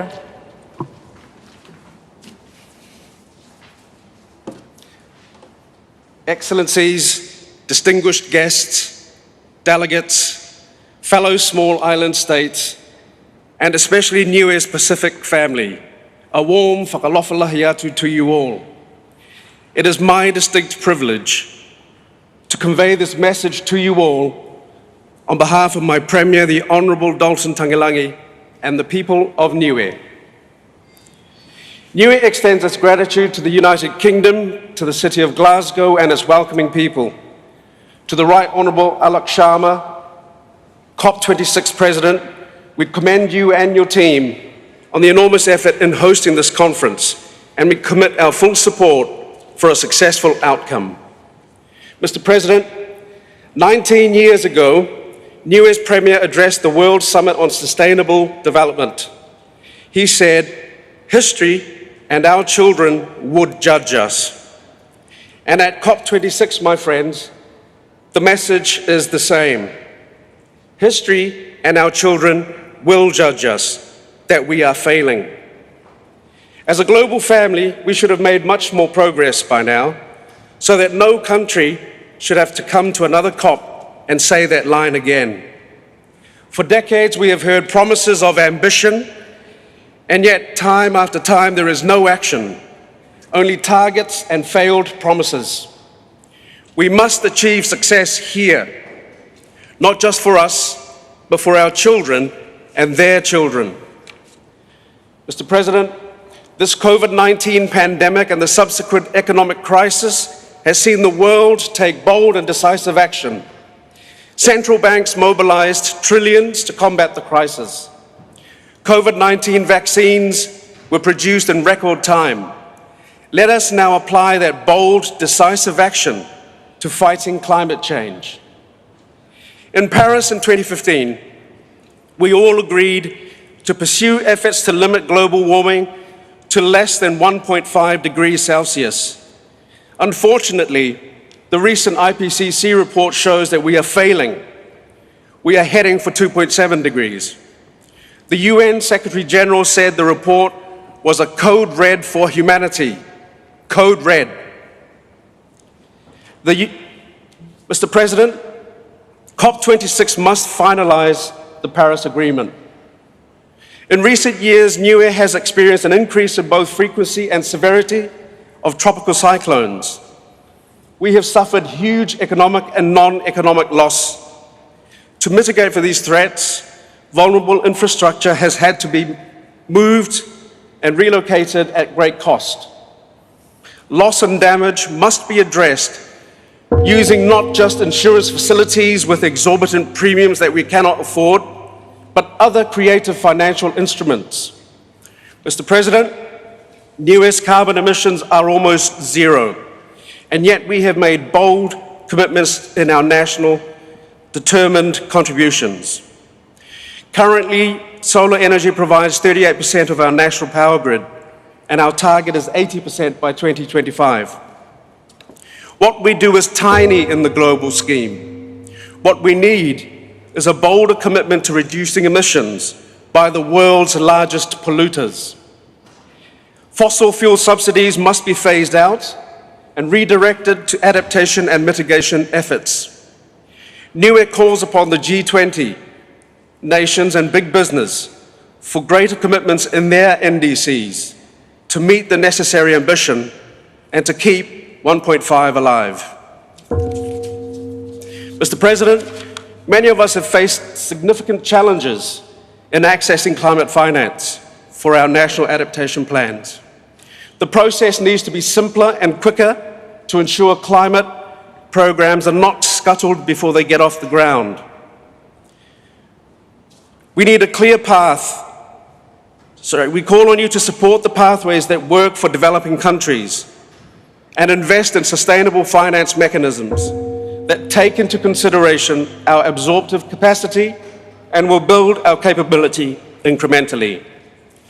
We need a clear path forward to operationalize the global goal on adaptation, a path that is sufficiently flexible to reflect the unique context of individual LDCs and SIDS, a path that supports locally appropriate implementation and does not increase the reporting burden. This clear roadmap for the GGA needs to be set as an outcome for COP26. Mr. President, Niue shares the blue ocean continent. Our ocean is a vital heirloom that connects us to our ancestors and a precious legacy we wish to hand to our future generations. To this end, Niue has made a very large contribution to the ocean climate nexus that we are very proud of. We have designated 40% of our sovereign waters as a marine protected area. The global ask was 30%. This has mitigation, adaptation, and resilience benefits for Niue, and we will reflect this in our updated NDCs. Mr. President, COP26 cannot be remembered as just another COP. It must be remembered as the COP that put humanity back on track towards keeping the 1.5-degree target alive. In the end, you are free to choose, but we all are not free from the consequences of your choices. Thank you for listening. Thank you for your statement. It is my pleasure to welcome Mr. Ndorimana Emmanuel, Permanent Secretary of Ministry of Environment, Agriculture and Livestock of Burundi. Sir, you have the floor. Excellences, Madame la Présidente de la COP26, Excellences, Mesdames et Messieurs les ministres et chefs de délégation, Mesdames et Messieurs, tout protocole observé. Permettez-moi, au nom du gouvernement du Burundi et du peuple burundais, de vous transmettre les salutations de son Excellence le Président de la République du Burundi, M. Evariste Ndayishimiye, et d'exprimer mes sincères remerciements à Sa Majesté la Reine Elisabeth II, au gouvernement et au peuple du Royaume-Uni pour l'hospitalité et l'accueil chaleureux qui ont été réservés à notre délégation. Nous nous réjouissons de la tenue de la COP26, du fait qu'elle vient au moment où le gouvernement du Burundi s'est engagé dans l'amélioration de la résilience climatique des communautés et la participation à l'atténuation des émissions anthropiques de gaz à effet de serre en mettant en œuvre des engagements pris dans la première CDN en conformité de l'accord de Paris. Cette volonté manifeste se traduit par des actions diversifiées exécutées sur les bases des documents élaborés en tenant compte du plan national de développement qui sont le document d'orientation de la politique environnementale, agricole et d'élevage et le plan national d'investissement agricole. Pour mieux opérationnaliser et rendre durable ces programmes dans le cadre du changement climatique, les outils de planification et de suivi initiés sont les suivants.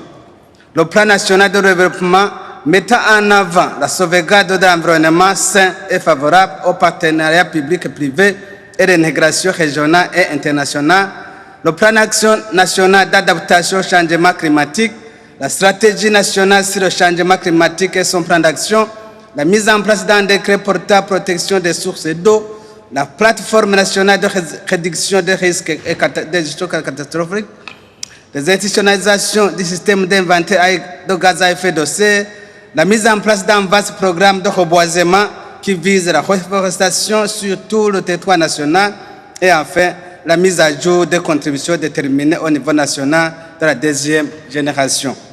Malgré tous ces efforts déployés pour augmenter la résilience face aux risques climatiques, le Burundi reste toujours soumis aux effets du changement climatique qui affectent non seulement la production agro-pastorale, mais aussi sont à l'origine des dégâts matériels et pertes en vies humaines.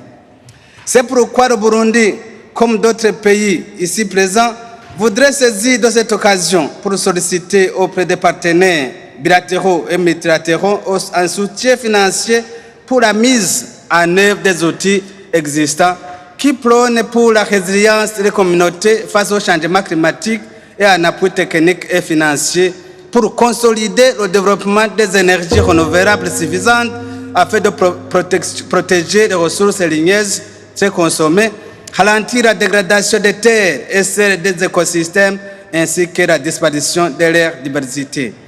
Mon pays profite aussi de cette occasion pour se joindre aux autres pays très vulnérables aux effets du changement climatique, pour demander aux pays émetteurs de gaz à effet de serre de tenir les promesses faites lors de la COP21 à Paris afin de financer les activités d'atténuation et d'adaptation climatique et aux partenaires financiers de mettre en place des processus simplifiés et permettant l'accès facile aux fonds vers le climat et aux fonds d'adaptation afin d'augmenter la résilience aux impacts du changement climatique.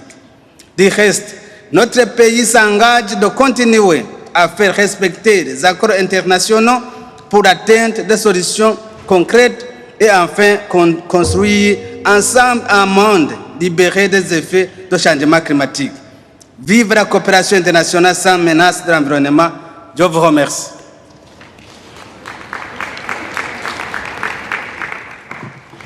Thank you for your statement.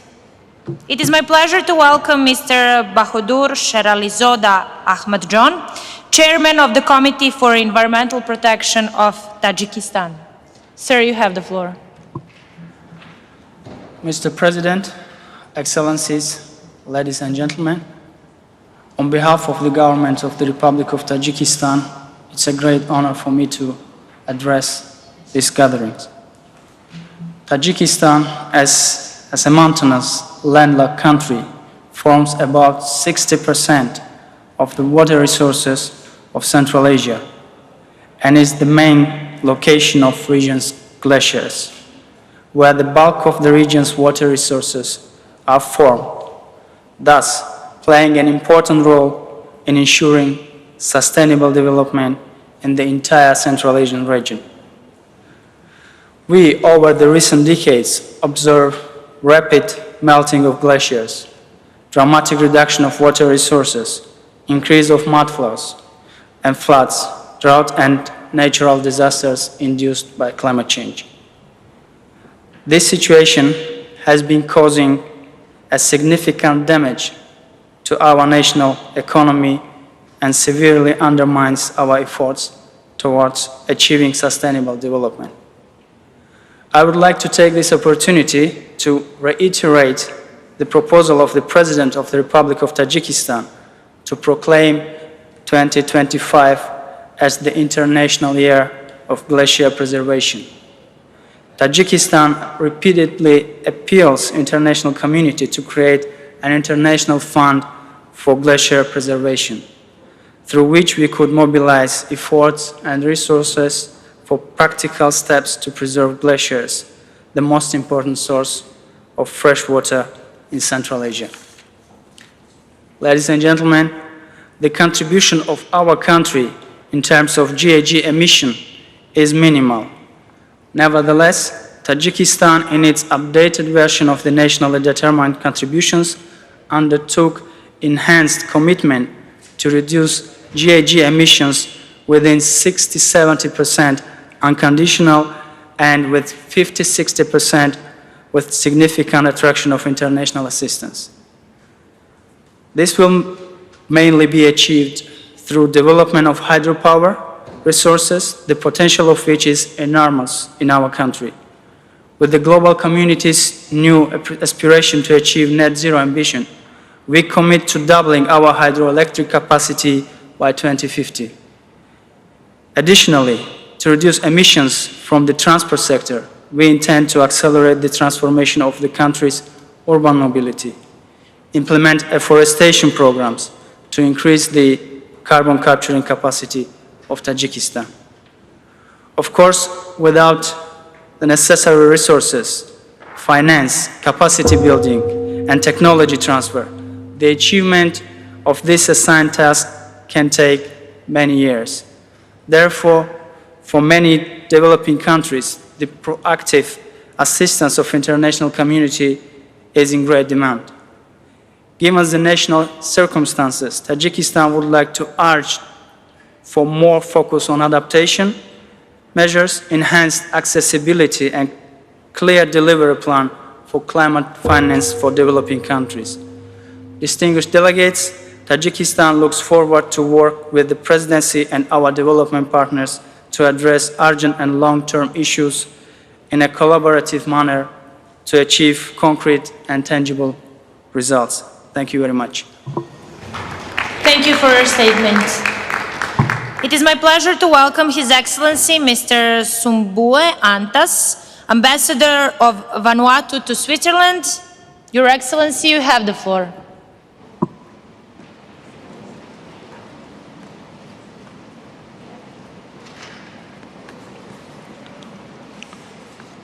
Thank you, Madam President, distinguished Excellencies, ladies and gentlemen.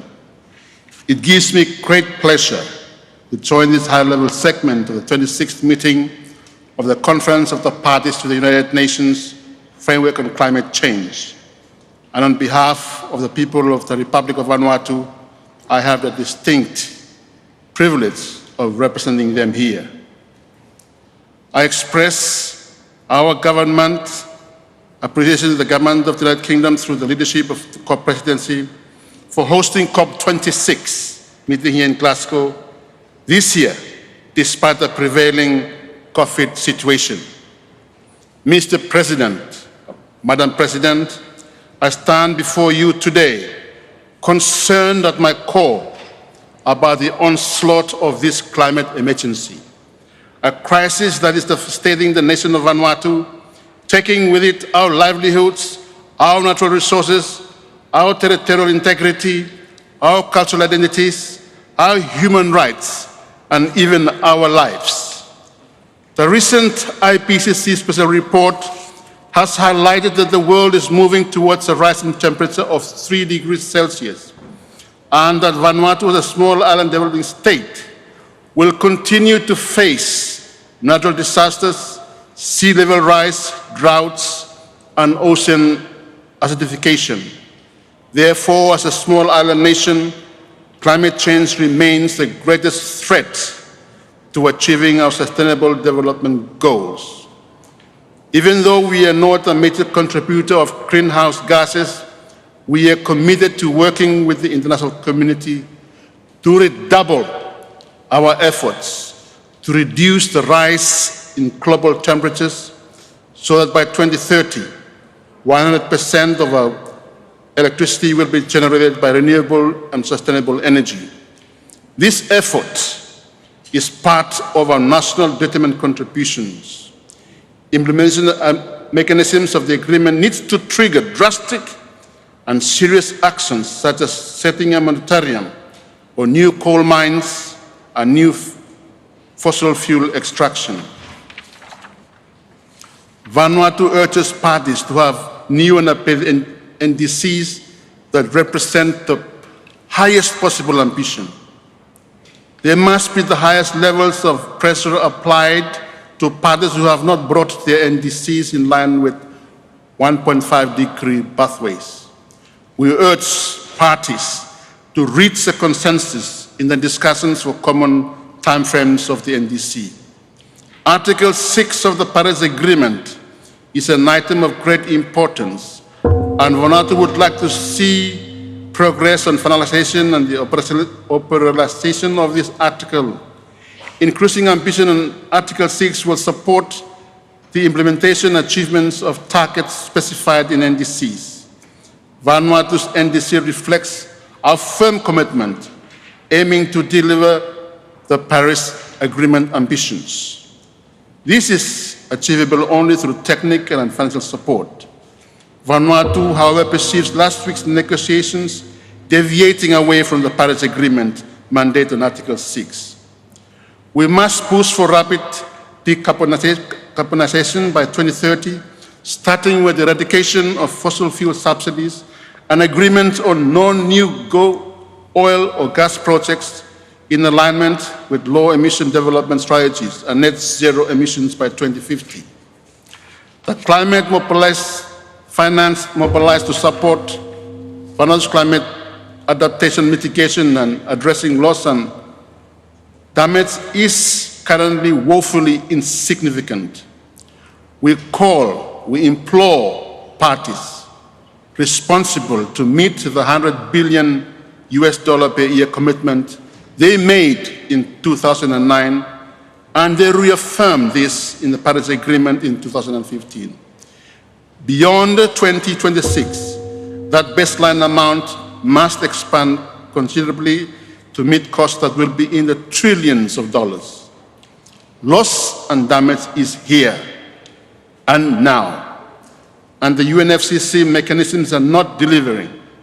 We call for a fully operational Santiago network on loss and damage, one that serves as a technical and financial arm for us when we need it most in a coordinated manner. The UNFCCC transparency framework must be strengthened, and Vanuatu calls for comprehensive common tabular formats and reference tables, particularly so we know that no double counting of emissions occurs and that the amount of climate finance mobilized and delivered is unambiguous. Adaptation is a top climate priority for many, including Vanuatu. We request for more support to mainstream, integrate, and implement national adaptation planning processes and start a robust process that will capture Vanuatu's progress and adaptation in the global stocktake as part of the global adaptation goal. We believe that science must be the ultimate basis for our work and welcome the findings of the IPCC special reports, specifically the special report on 1.5 degrees and the IPCC Working Group 1's sixth assessment report. Science confirms record rates of increasing gas emissions and a terrifying approach towards 1.5 global heating limit. Every year and every degree brings the Pacific Islands new level of climate extremes and climate suffering. We must heed the science. Human-caused climate change is undermining Vanuatu's stride to sustainable development, and global efforts to protect planetary biodiversity and the future of our oceans and the forests who support the earth as its lungs. Our government is prioritizing legal pathways to hold polluters to account, whether state or corporations, whether far away or in the Pacific region. These grave climate injustices must stop by sustained, radical, and socially just cuts to emissions now and not later. Although Vanuatu delegations, we are not all here because of restrictions to COVID-19 and the travels from home. Even from home, we have delegates who are virtually engaging in the multilateral climate process with the highest ambition. Vanuatu calls on all negotiators to prioritize actions over politics, resilience over economic gain, and justice over inequality. To the world, Vanuatu is watching and following from afar. We stand in solidarity with those who have suffered, like us, the pain of this climate crisis. Vanuatu will be your advocate and friend in humanity. I thank you, Madam President. Omantine Kometse, thank you, Thomas. Thank you, Your Excellency.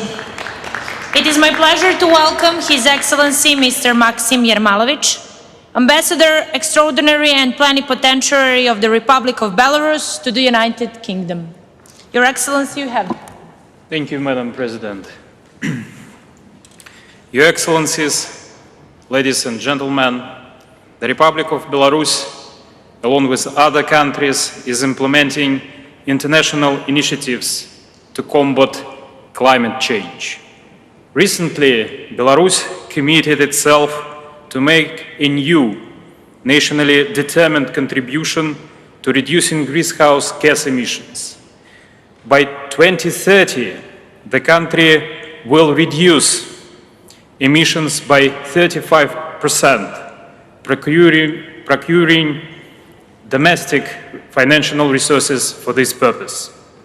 Attracting additional external funding will increase the ambition of our contribution and lay the foundation for the country's further achievements of carbon neutrality in a time frame comparable to goals declared by the world's leading industrial countries. Despite the fact that Belarus' share in global greenhouse gas emissions is less than 0.2%, we're responsible for the commitments we made. No coal is extracted or used in the country. The main share of the energy sources in Belarus is natural gas. Next year, with the commissioning of the Belarusian nuclear power plant, with the state investments worth more than $10 billion, greenhouse gas emissions will be reduced by 8%, and gas consumption will decline. The share of renewable energy in the total energy balance is already more than 9%. Belarus has practical experience in implementing de-risking projects in green energy area, attracting private investors. Along with the development of low-carbon energy, the country has rehabilitating drained peatlands. One rehabilitated hectare prevents emission of 11 tons of CO2. Currently, there are 1.5 million hectares of drained peatlands in Belarus. Therefore, to accelerate the process of their swamping, it is necessary to join efforts and raise financing of these projects in the framework of all European environmental programs. Belarus has enormous regional carbon absorption potential, thanks to our forests, which cover 40% of the country's territory and absorb a third of all CO2 emissions.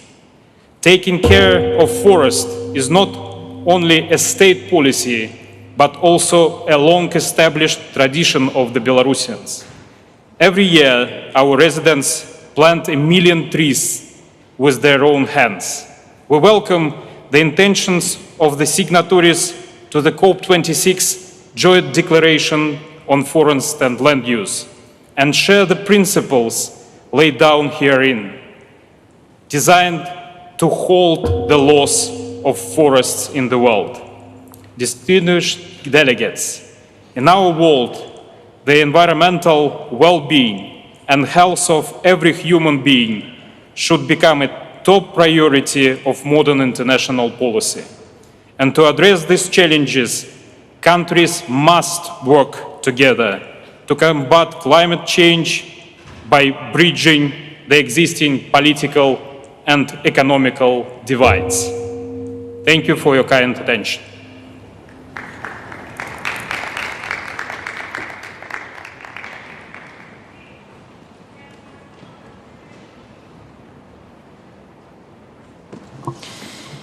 Thank you, Your Excellency.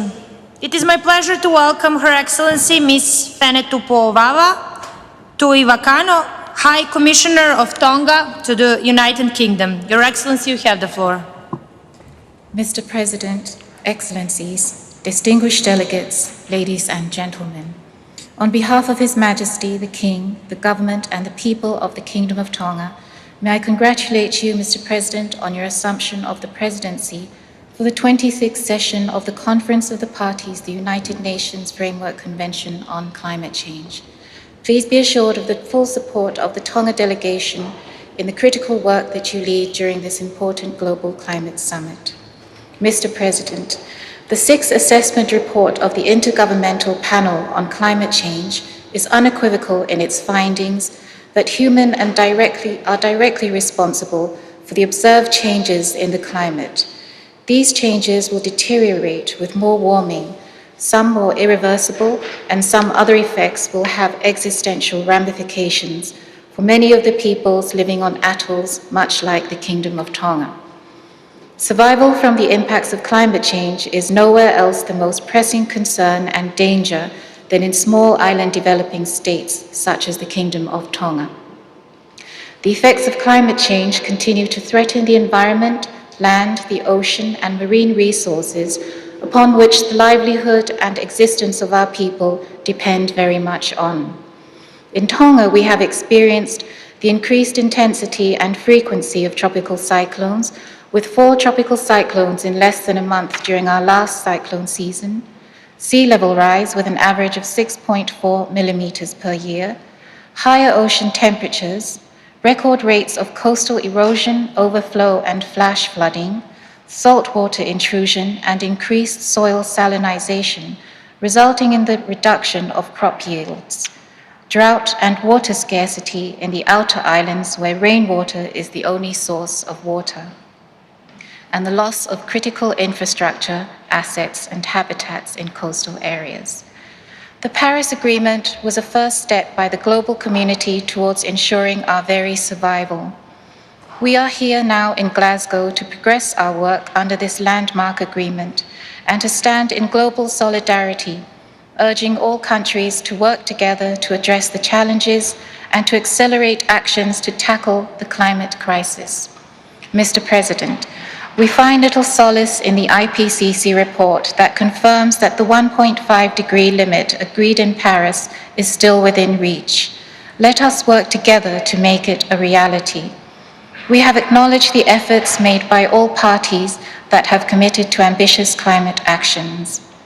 The Kingdom of Tonga is committed to ensuring rapid progression at the national level towards implementing the necessary actions towards achieving the ambitious targets under its second nationally determined contribution and long-term low-emission development strategies. We strongly re-emphasize the fundamental value and critical imperative in securing the net zero emission target by 2050, thereby limiting the temperature increase to 1.5 by the end of the century. Anything beyond the 1.5 threshold would spell absolute catastrophe for Tonga and the Pacific. To meet these targets, immediate and enhanced actions must now be taken, for time waits for no woman or man.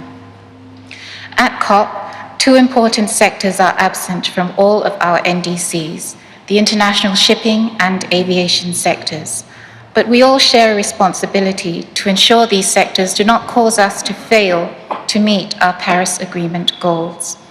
With their GHG emissions overseen by sister UN agencies, we must work to ensure the positions that we all take here at UNFCCC are consistent with our work at the IMO and ICAO. For Tonga, a large ocean state, our focus has been primarily on shipping. The solutions IMO must now adopt are a resolution at MEPC 77 in 2 weeks' time that shows that it is unambiguously aligned to the Paris Agreement temperature goals by elevating its ambition to zero GHG by 2050.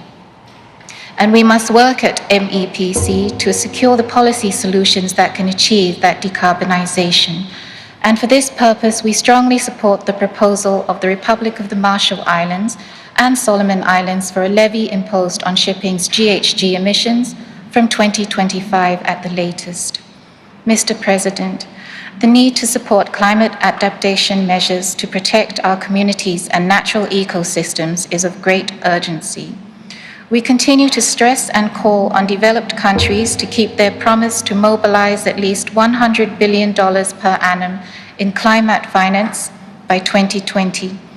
We also call on the international financial institutions to play their part in facilitating greater access to the private and public sector finance required to secure global net zero emissions by 2050. Loss and damage also need dedicated funding. Therefore, COP26 must address the long-term consequences of insufficient climate action in this area. We urge parties to complete the Paris rulebook so that the Paris Agreement can be operationalized. As one of many large ocean states present here in Glasgow, the notion of the climate change ocean nexus is of critical importance to us from the Pacific Island countries. We are deeply concerned about the increased acidification of our ocean due to increased concentration of carbon dioxide and its devastating effects on our reef ecosystems. The leaders of the Pacific Islands Forum at their 51st meeting endorsed the Declaration on Preserving Maritime Zones in the face of climate change-related sea level rise. This is an important document, for it reflects our region's collective position on how UNCLOS's rules on maritime zones should apply in relation to climate change impacts such as sea level rise. It clearly states our commitment to maintaining our maritime zones without reduction from sea level rise impacts. Mr. President, we continue to emphasize the importance of aligning the actions under the Paris Agreement with the Sendai Framework on Disaster Risk Reduction, Sustainable Development Goals, the Samoa Pathway, and the Kigali Amendment to the Montreal Protocol on substances that deplete the ozone layer for their effective implementation. Survival of our children and future generation of our small and most vulnerable countries depend on decisions made here at Glasgow in COP26. Thank you. Thank you, Your Excellency. It is my pleasure to welcome Mr. Dini Abdullah Omar, Secretary General of the Ministry of Environment and Sustainable Development of Djibouti. Sir, you have the floor.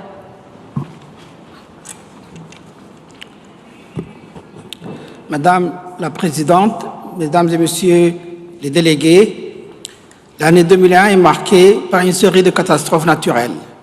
En effet, les incendies, les inondations, les canicules, les sécheresses se sont succédés sur tous les continents. L'augmentation de la fréquence de l'intensité de ces phénomènes climatiques extrêmes sont régulièrement annoncés dans les différents rapports du GIEC.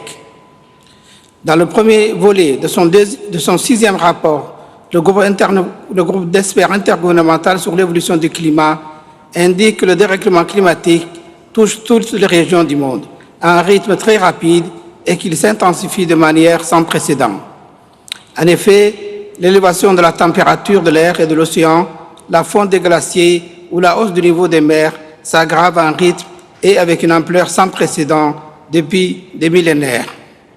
Il est donc urgent que nous prenions en compte les avertissements du GIEC si nous voulons éviter des catastrophes climatiques de plus en plus dévastatrices. Aucune région du monde, aucun pays n'échappe aujourd'hui aux effets néfastes du changement climatique. À l'instar des autres pays d'Afrique, la République de Djibouti est souvent victime des sécheresses et des inondations qui se succèdent à un rythme de plus en plus accéléré. Djibouti a ainsi connu de graves inondations en décembre 2019 et en octobre 2021. Le niveau actuel d'engagement des pays en matière de réduction des émissions de gaz à effet de serre ne permet pas d'atteindre l'objectif de limiter le réchauffement climatique à 1,5 degré que nous nous sommes fixés dans l'accord de Paris en 2015. Pourtant, les solutions sont disponibles et beaucoup d'entre elles sont peu chères, comme l'a noté l'Agence internationale de l'énergie dans son rapport du 13 octobre 2021. Si nous voulons éviter la succession d'événements climatiques extrêmes, nous avons l'obligation de relever nos ambitions en matière de réduction des émissions de gaz à effet de serre. La République de Djibouti est particulièrement vulnérable aux conséquences dramatiques du changement climatique. Les sécheresses récurrentes, le stress hydrique, les inondations et les pluies diluviennes et l'apparition récente des cyclones dans la région de la Corne d'Afrique démontrent le dérèglement climatique auquel nous sommes soumis aujourd'hui. Pour faire face aux défis du changement climatique, le gouvernement de Djibouti, en dépit de sa faible capacité financière et avec l'appui des partenaires au développement, a entrepris plusieurs actions visant à réduire ses émissions de gaz à effet de serre. En effet, malgré ces émissions marginales, la République de Djibouti a soumis au secrétariat de la Convention cadre des Nations Unies sur le changement climatique un plan ambitieux et courageux dès 2015. Ce plan prévoit notamment la réduction de 40% de nos émissions de gaz à effet de serre en 2030. Dans le cadre de la mise en œuvre de ce plan, plusieurs projets d'énergie éolienne, de solaire et de la géothermie sont en cours de réalisation. Grâce à ces projets, Djibouti produira 100% de son électricité verte en 2030. En matière d'adaptation, plusieurs programmes et projets sont mis en œuvre au niveau national afin de faire face aux effets néfastes du changement climatique. Ces projets permettent de restaurer les écosystèmes dégradés et de subvenir aux besoins en eau et en alimentation des populations rurales affectées par les sécheresses. Il est indispensable de fournir aux pays les moins avancés et aux pays africains un financement accessible et prévisible afin de leur permettre de mettre en œuvre des actions d'adaptation et d'atténuation au changement climatique. Or, seulement 22 milliards de dollars ont été mobilisés sur les 100 milliards promis par les pays développés à partir de 2020. De plus, 70% des financements des fonds verts pour le climat sont des prêts. Par ailleurs, 66% des financements sont accordés aux actions d'atténuation. C'est pourquoi il est essentiel d'augmenter la part de dons et de mieux équilibrer le financement entre l'atténuation et l'adaptation. Nous nous réjouissons des annonces faites ici à la COP26, notamment l'engagement d'une centaine de pays sur la réduction de l'émission de méthane et l'engagement de certains pays et banques publiques de ne plus financer les projets dans les énergies fossiles. Cependant, le chemin reste encore long pour atteindre l'objectif de limitation de l'augmentation de la température à 1,5 degré. C'est pourquoi nous exhortons les pays développés à réduire de façon substantielle leurs émissions de gaz à effet de serre afin de lutter contre le réchauffement climatique qui menace l'avenir de l'humanité. Je vous remercie de votre attention. Thank you for your statement. It is my pleasure to welcome Mr. Julio Cordano, Coordination Chief of the Chilean Negotiation Team. Sir, you have the floor.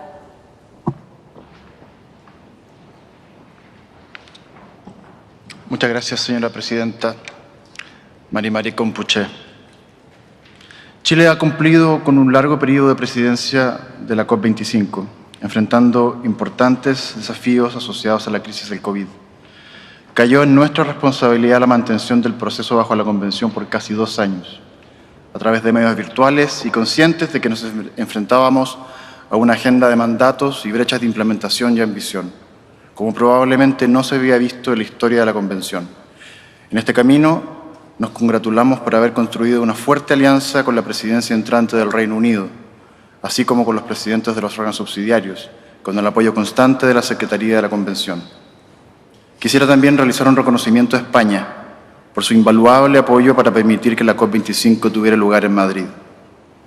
Este esfuerzo por mantener las discusiones multilaterales climáticas ha estado animado por nuestra convicción de que no tenemos más tiempo para dilatar acciones ambiciosas y a la altura de lo que nos señala la ciencia. Chile ha contribuido a través de un esfuerzo nacional significativo que apunta a nuestra máxima ambición posible. En abril del año 2020, Chile fue uno de los primeros países del mundo en presentar una nueva NDC, con una meta absoluta de reducción de emisiones, que incluye un presupuesto de carbono y un máximo de emisiones para el 2025. La NDC de Chile también contiene planes robustos de adaptación, economía circular, océanos y creación de capacidades. Todo lo anterior haciendo un cruce con los Objetivos de Desarrollo Sostenible. Esta NDC está construida sobre oportunidades de mitigación, basada en proyecciones y estudios, que fundamenta la seriedad de nuestras propuestas. Ello incluye planes de cierre total de las centrales a carbono al 2040 y descarbonización de nuestro sistema de transporte, desarrollo de nuevas fuentes de energías limpias. Y en ese mismo contexto buscamos convertirnos en un líder global del hidrógeno verde. Chile está también comprometido con alcanzar la carbono neutralidad al 2050, por lo que mira al 2030 como una meta de medio plazo hacia mediados de siglo, coherencia que imprimiremos también en nuestras futuras NDCs. En esta COP, a través de la presentación de nuestra estrategia climática de largo plazo, que provee nuevas metas divididas por sectores de nuestra economía, buscamos darle mayor robustez a nuestros compromisos. Señora Presidenta, Chile mantiene un compromiso inequívoco con la ambición y hemos tratado de mostrarlo no a través de palabras y discursos, sino a través de medidas concretas y verificables. Al mismo tiempo, hemos buscado crear nuevos espacios de interacción en el marco de la Convención. En particular, durante nuestra presidencia de la COP, se inició un trabajo mandatado en materia de océanos, donde por primera vez en la historia de la Convención podemos avanzar en la conservación del océano, que es el sumidero de carbono más grande del mundo. En esta COP, Chile, en asociación con muchos otros países, lideró el lanzamiento de la tercera declaración Because the Ocean, en donde hacemos un llamado a continuar con el trabajo iniciado en Madrid. Señora Presidenta, el cambio climático es un problema que debemos resolver hoy, pero con una mirada honesta también hacia las futuras generaciones. Las decisiones que tomamos hoy no nos comprometen solo a nosotros, sino que son los acuerdos que serán la base o el límite que los jóvenes tendrán que asumir para continuar con el esfuerzo de combatir el cambio climático en el resto del siglo. Chile, con el apoyo de la Unión Europea, organizó un curso de capacitación para jóvenes negociadores de la región de América Latina y del Caribe, al cabo del cual 2 jóvenes negociadores chilenos, con criterio de género, fueron seleccionados e incluidos en la delegación nacional, con responsabilidades específicas en las negociaciones. La justicia intergeneracional debe expresarse en acciones como esta y transformar este principio en iniciativas concretas que debieran ser vistas como la construcción de un estándar mínimo para los países que suscriben esta visión. Señora Presidenta, en el éxito de esta COP nos jugamos mucho de la credibilidad del multilateralismo climático. Es claro que en estos días finales de la conferencia debemos abordar la compleja agenda de mandatos en finanzas, adaptación, ambición, pérdidas y daños, mercados y no mercados, entre muchos otros. En este contexto, Chile ha contribuido con el ejemplo desde nuestra realidad de país en desarrollo, lejano de los mercados internacionales, pero con una fuerte integración internacional y dependiente del comercio exterior.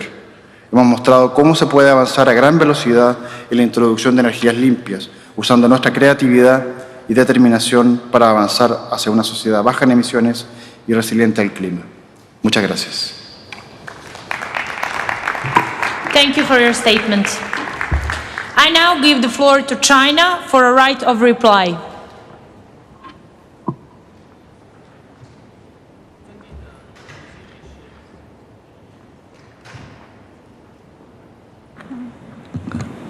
尊敬的主席女士，中方注意到，本次会议期间，少数国家无视台湾是中国领土不可分割一部分的事实，鼓噪台湾当局参与联合国气候变化框架公约缔约方大会，这是不可接受的。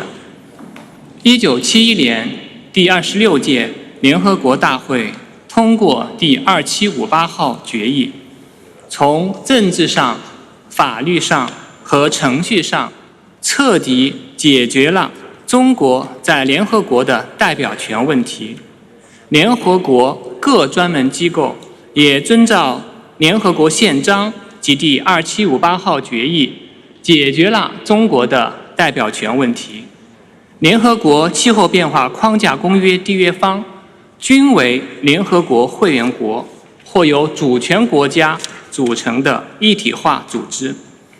中国政府鼓励地方政府、私营部门和社会各界为应对气候变化作出贡献，并为此做出了努力和安排。事实上，台湾地区完全可以通过现有安排为应对全球气候变化做出贡献。所谓被排除在外的说法是完全站不住脚的。世界上只有一个中国，中华人民共和国政府是代表全中国的唯一合法政府。台湾是中国领土不可分割的一部分，这是国际社会的共识。我们希望有关国家能够恪守一个中国原则，理解和支持中国政府为维护两岸关系和平发展做出的努力，多做有利于两岸关系和平发展的事情。格拉斯哥会议任务繁重，日程紧张，需要与会各方集中精力，共同努力。希望有关国家认清大势，共同推动会议取得积极成果，避免引入大会议程外因素，干扰和阻碍会议进程。中方要求将上述发言内容正式记录在案。谢谢主席女士。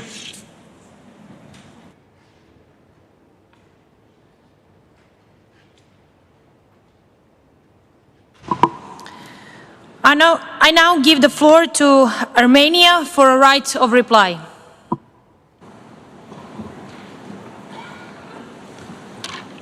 Thank you, Madam Chair.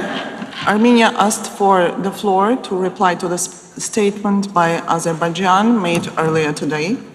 It is indeed very unfortunate that Azerbaijan would use every opportunity and every platform for its anti-Armenian propaganda. And unfortunately, today's forum, where all the world is gathered together to find global and common solutions to save our common home, was not the exception. At the outset, let me stress that the repetitive propaganda narratives not backed by any factual evidence and voiced here by Azerbaijan serve nothing but a bold blame game for the sake of concealing its own well-documented and well-reported crimes. The realities created by the use of force cannot be legitimate, and that exactly refers to the aggressive war unleashed 1 year ago by Azerbaijan with the active participation of Turkey and foreign terrorists. Occupation of the territories of Artsakh and countless war crimes, ethnic cleansing, threats, and aggressive posturing cannot become the basis for a lasting and, yes, sustainable settlement of the conflict. Today, Azerbaijan's forces even infiltrated and continue to illegally deploy its armed units into the sovereign territory of the Republic of Armenia. And here again, they speak about occupation.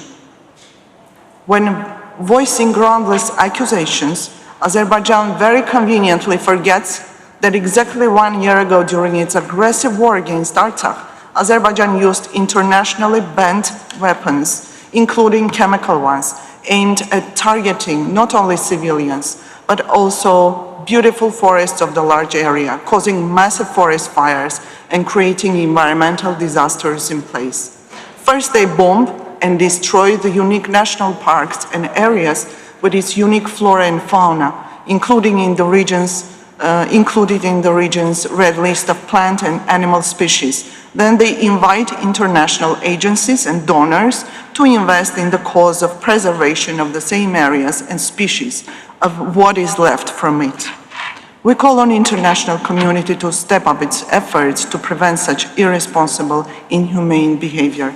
The environmental challenges do not recognize, indeed, borders and conflict lines, and we should bring all states of the world into comprehensive cooperation. Thank you, Madam Chair. On behalf of the conference, I would like to thank you all for your statements. Distinguished delegates, we have now concluded the delivery of national statements. We will continue with the delivery of statements by IGOs and NGOs today at 15:30 in this plenary.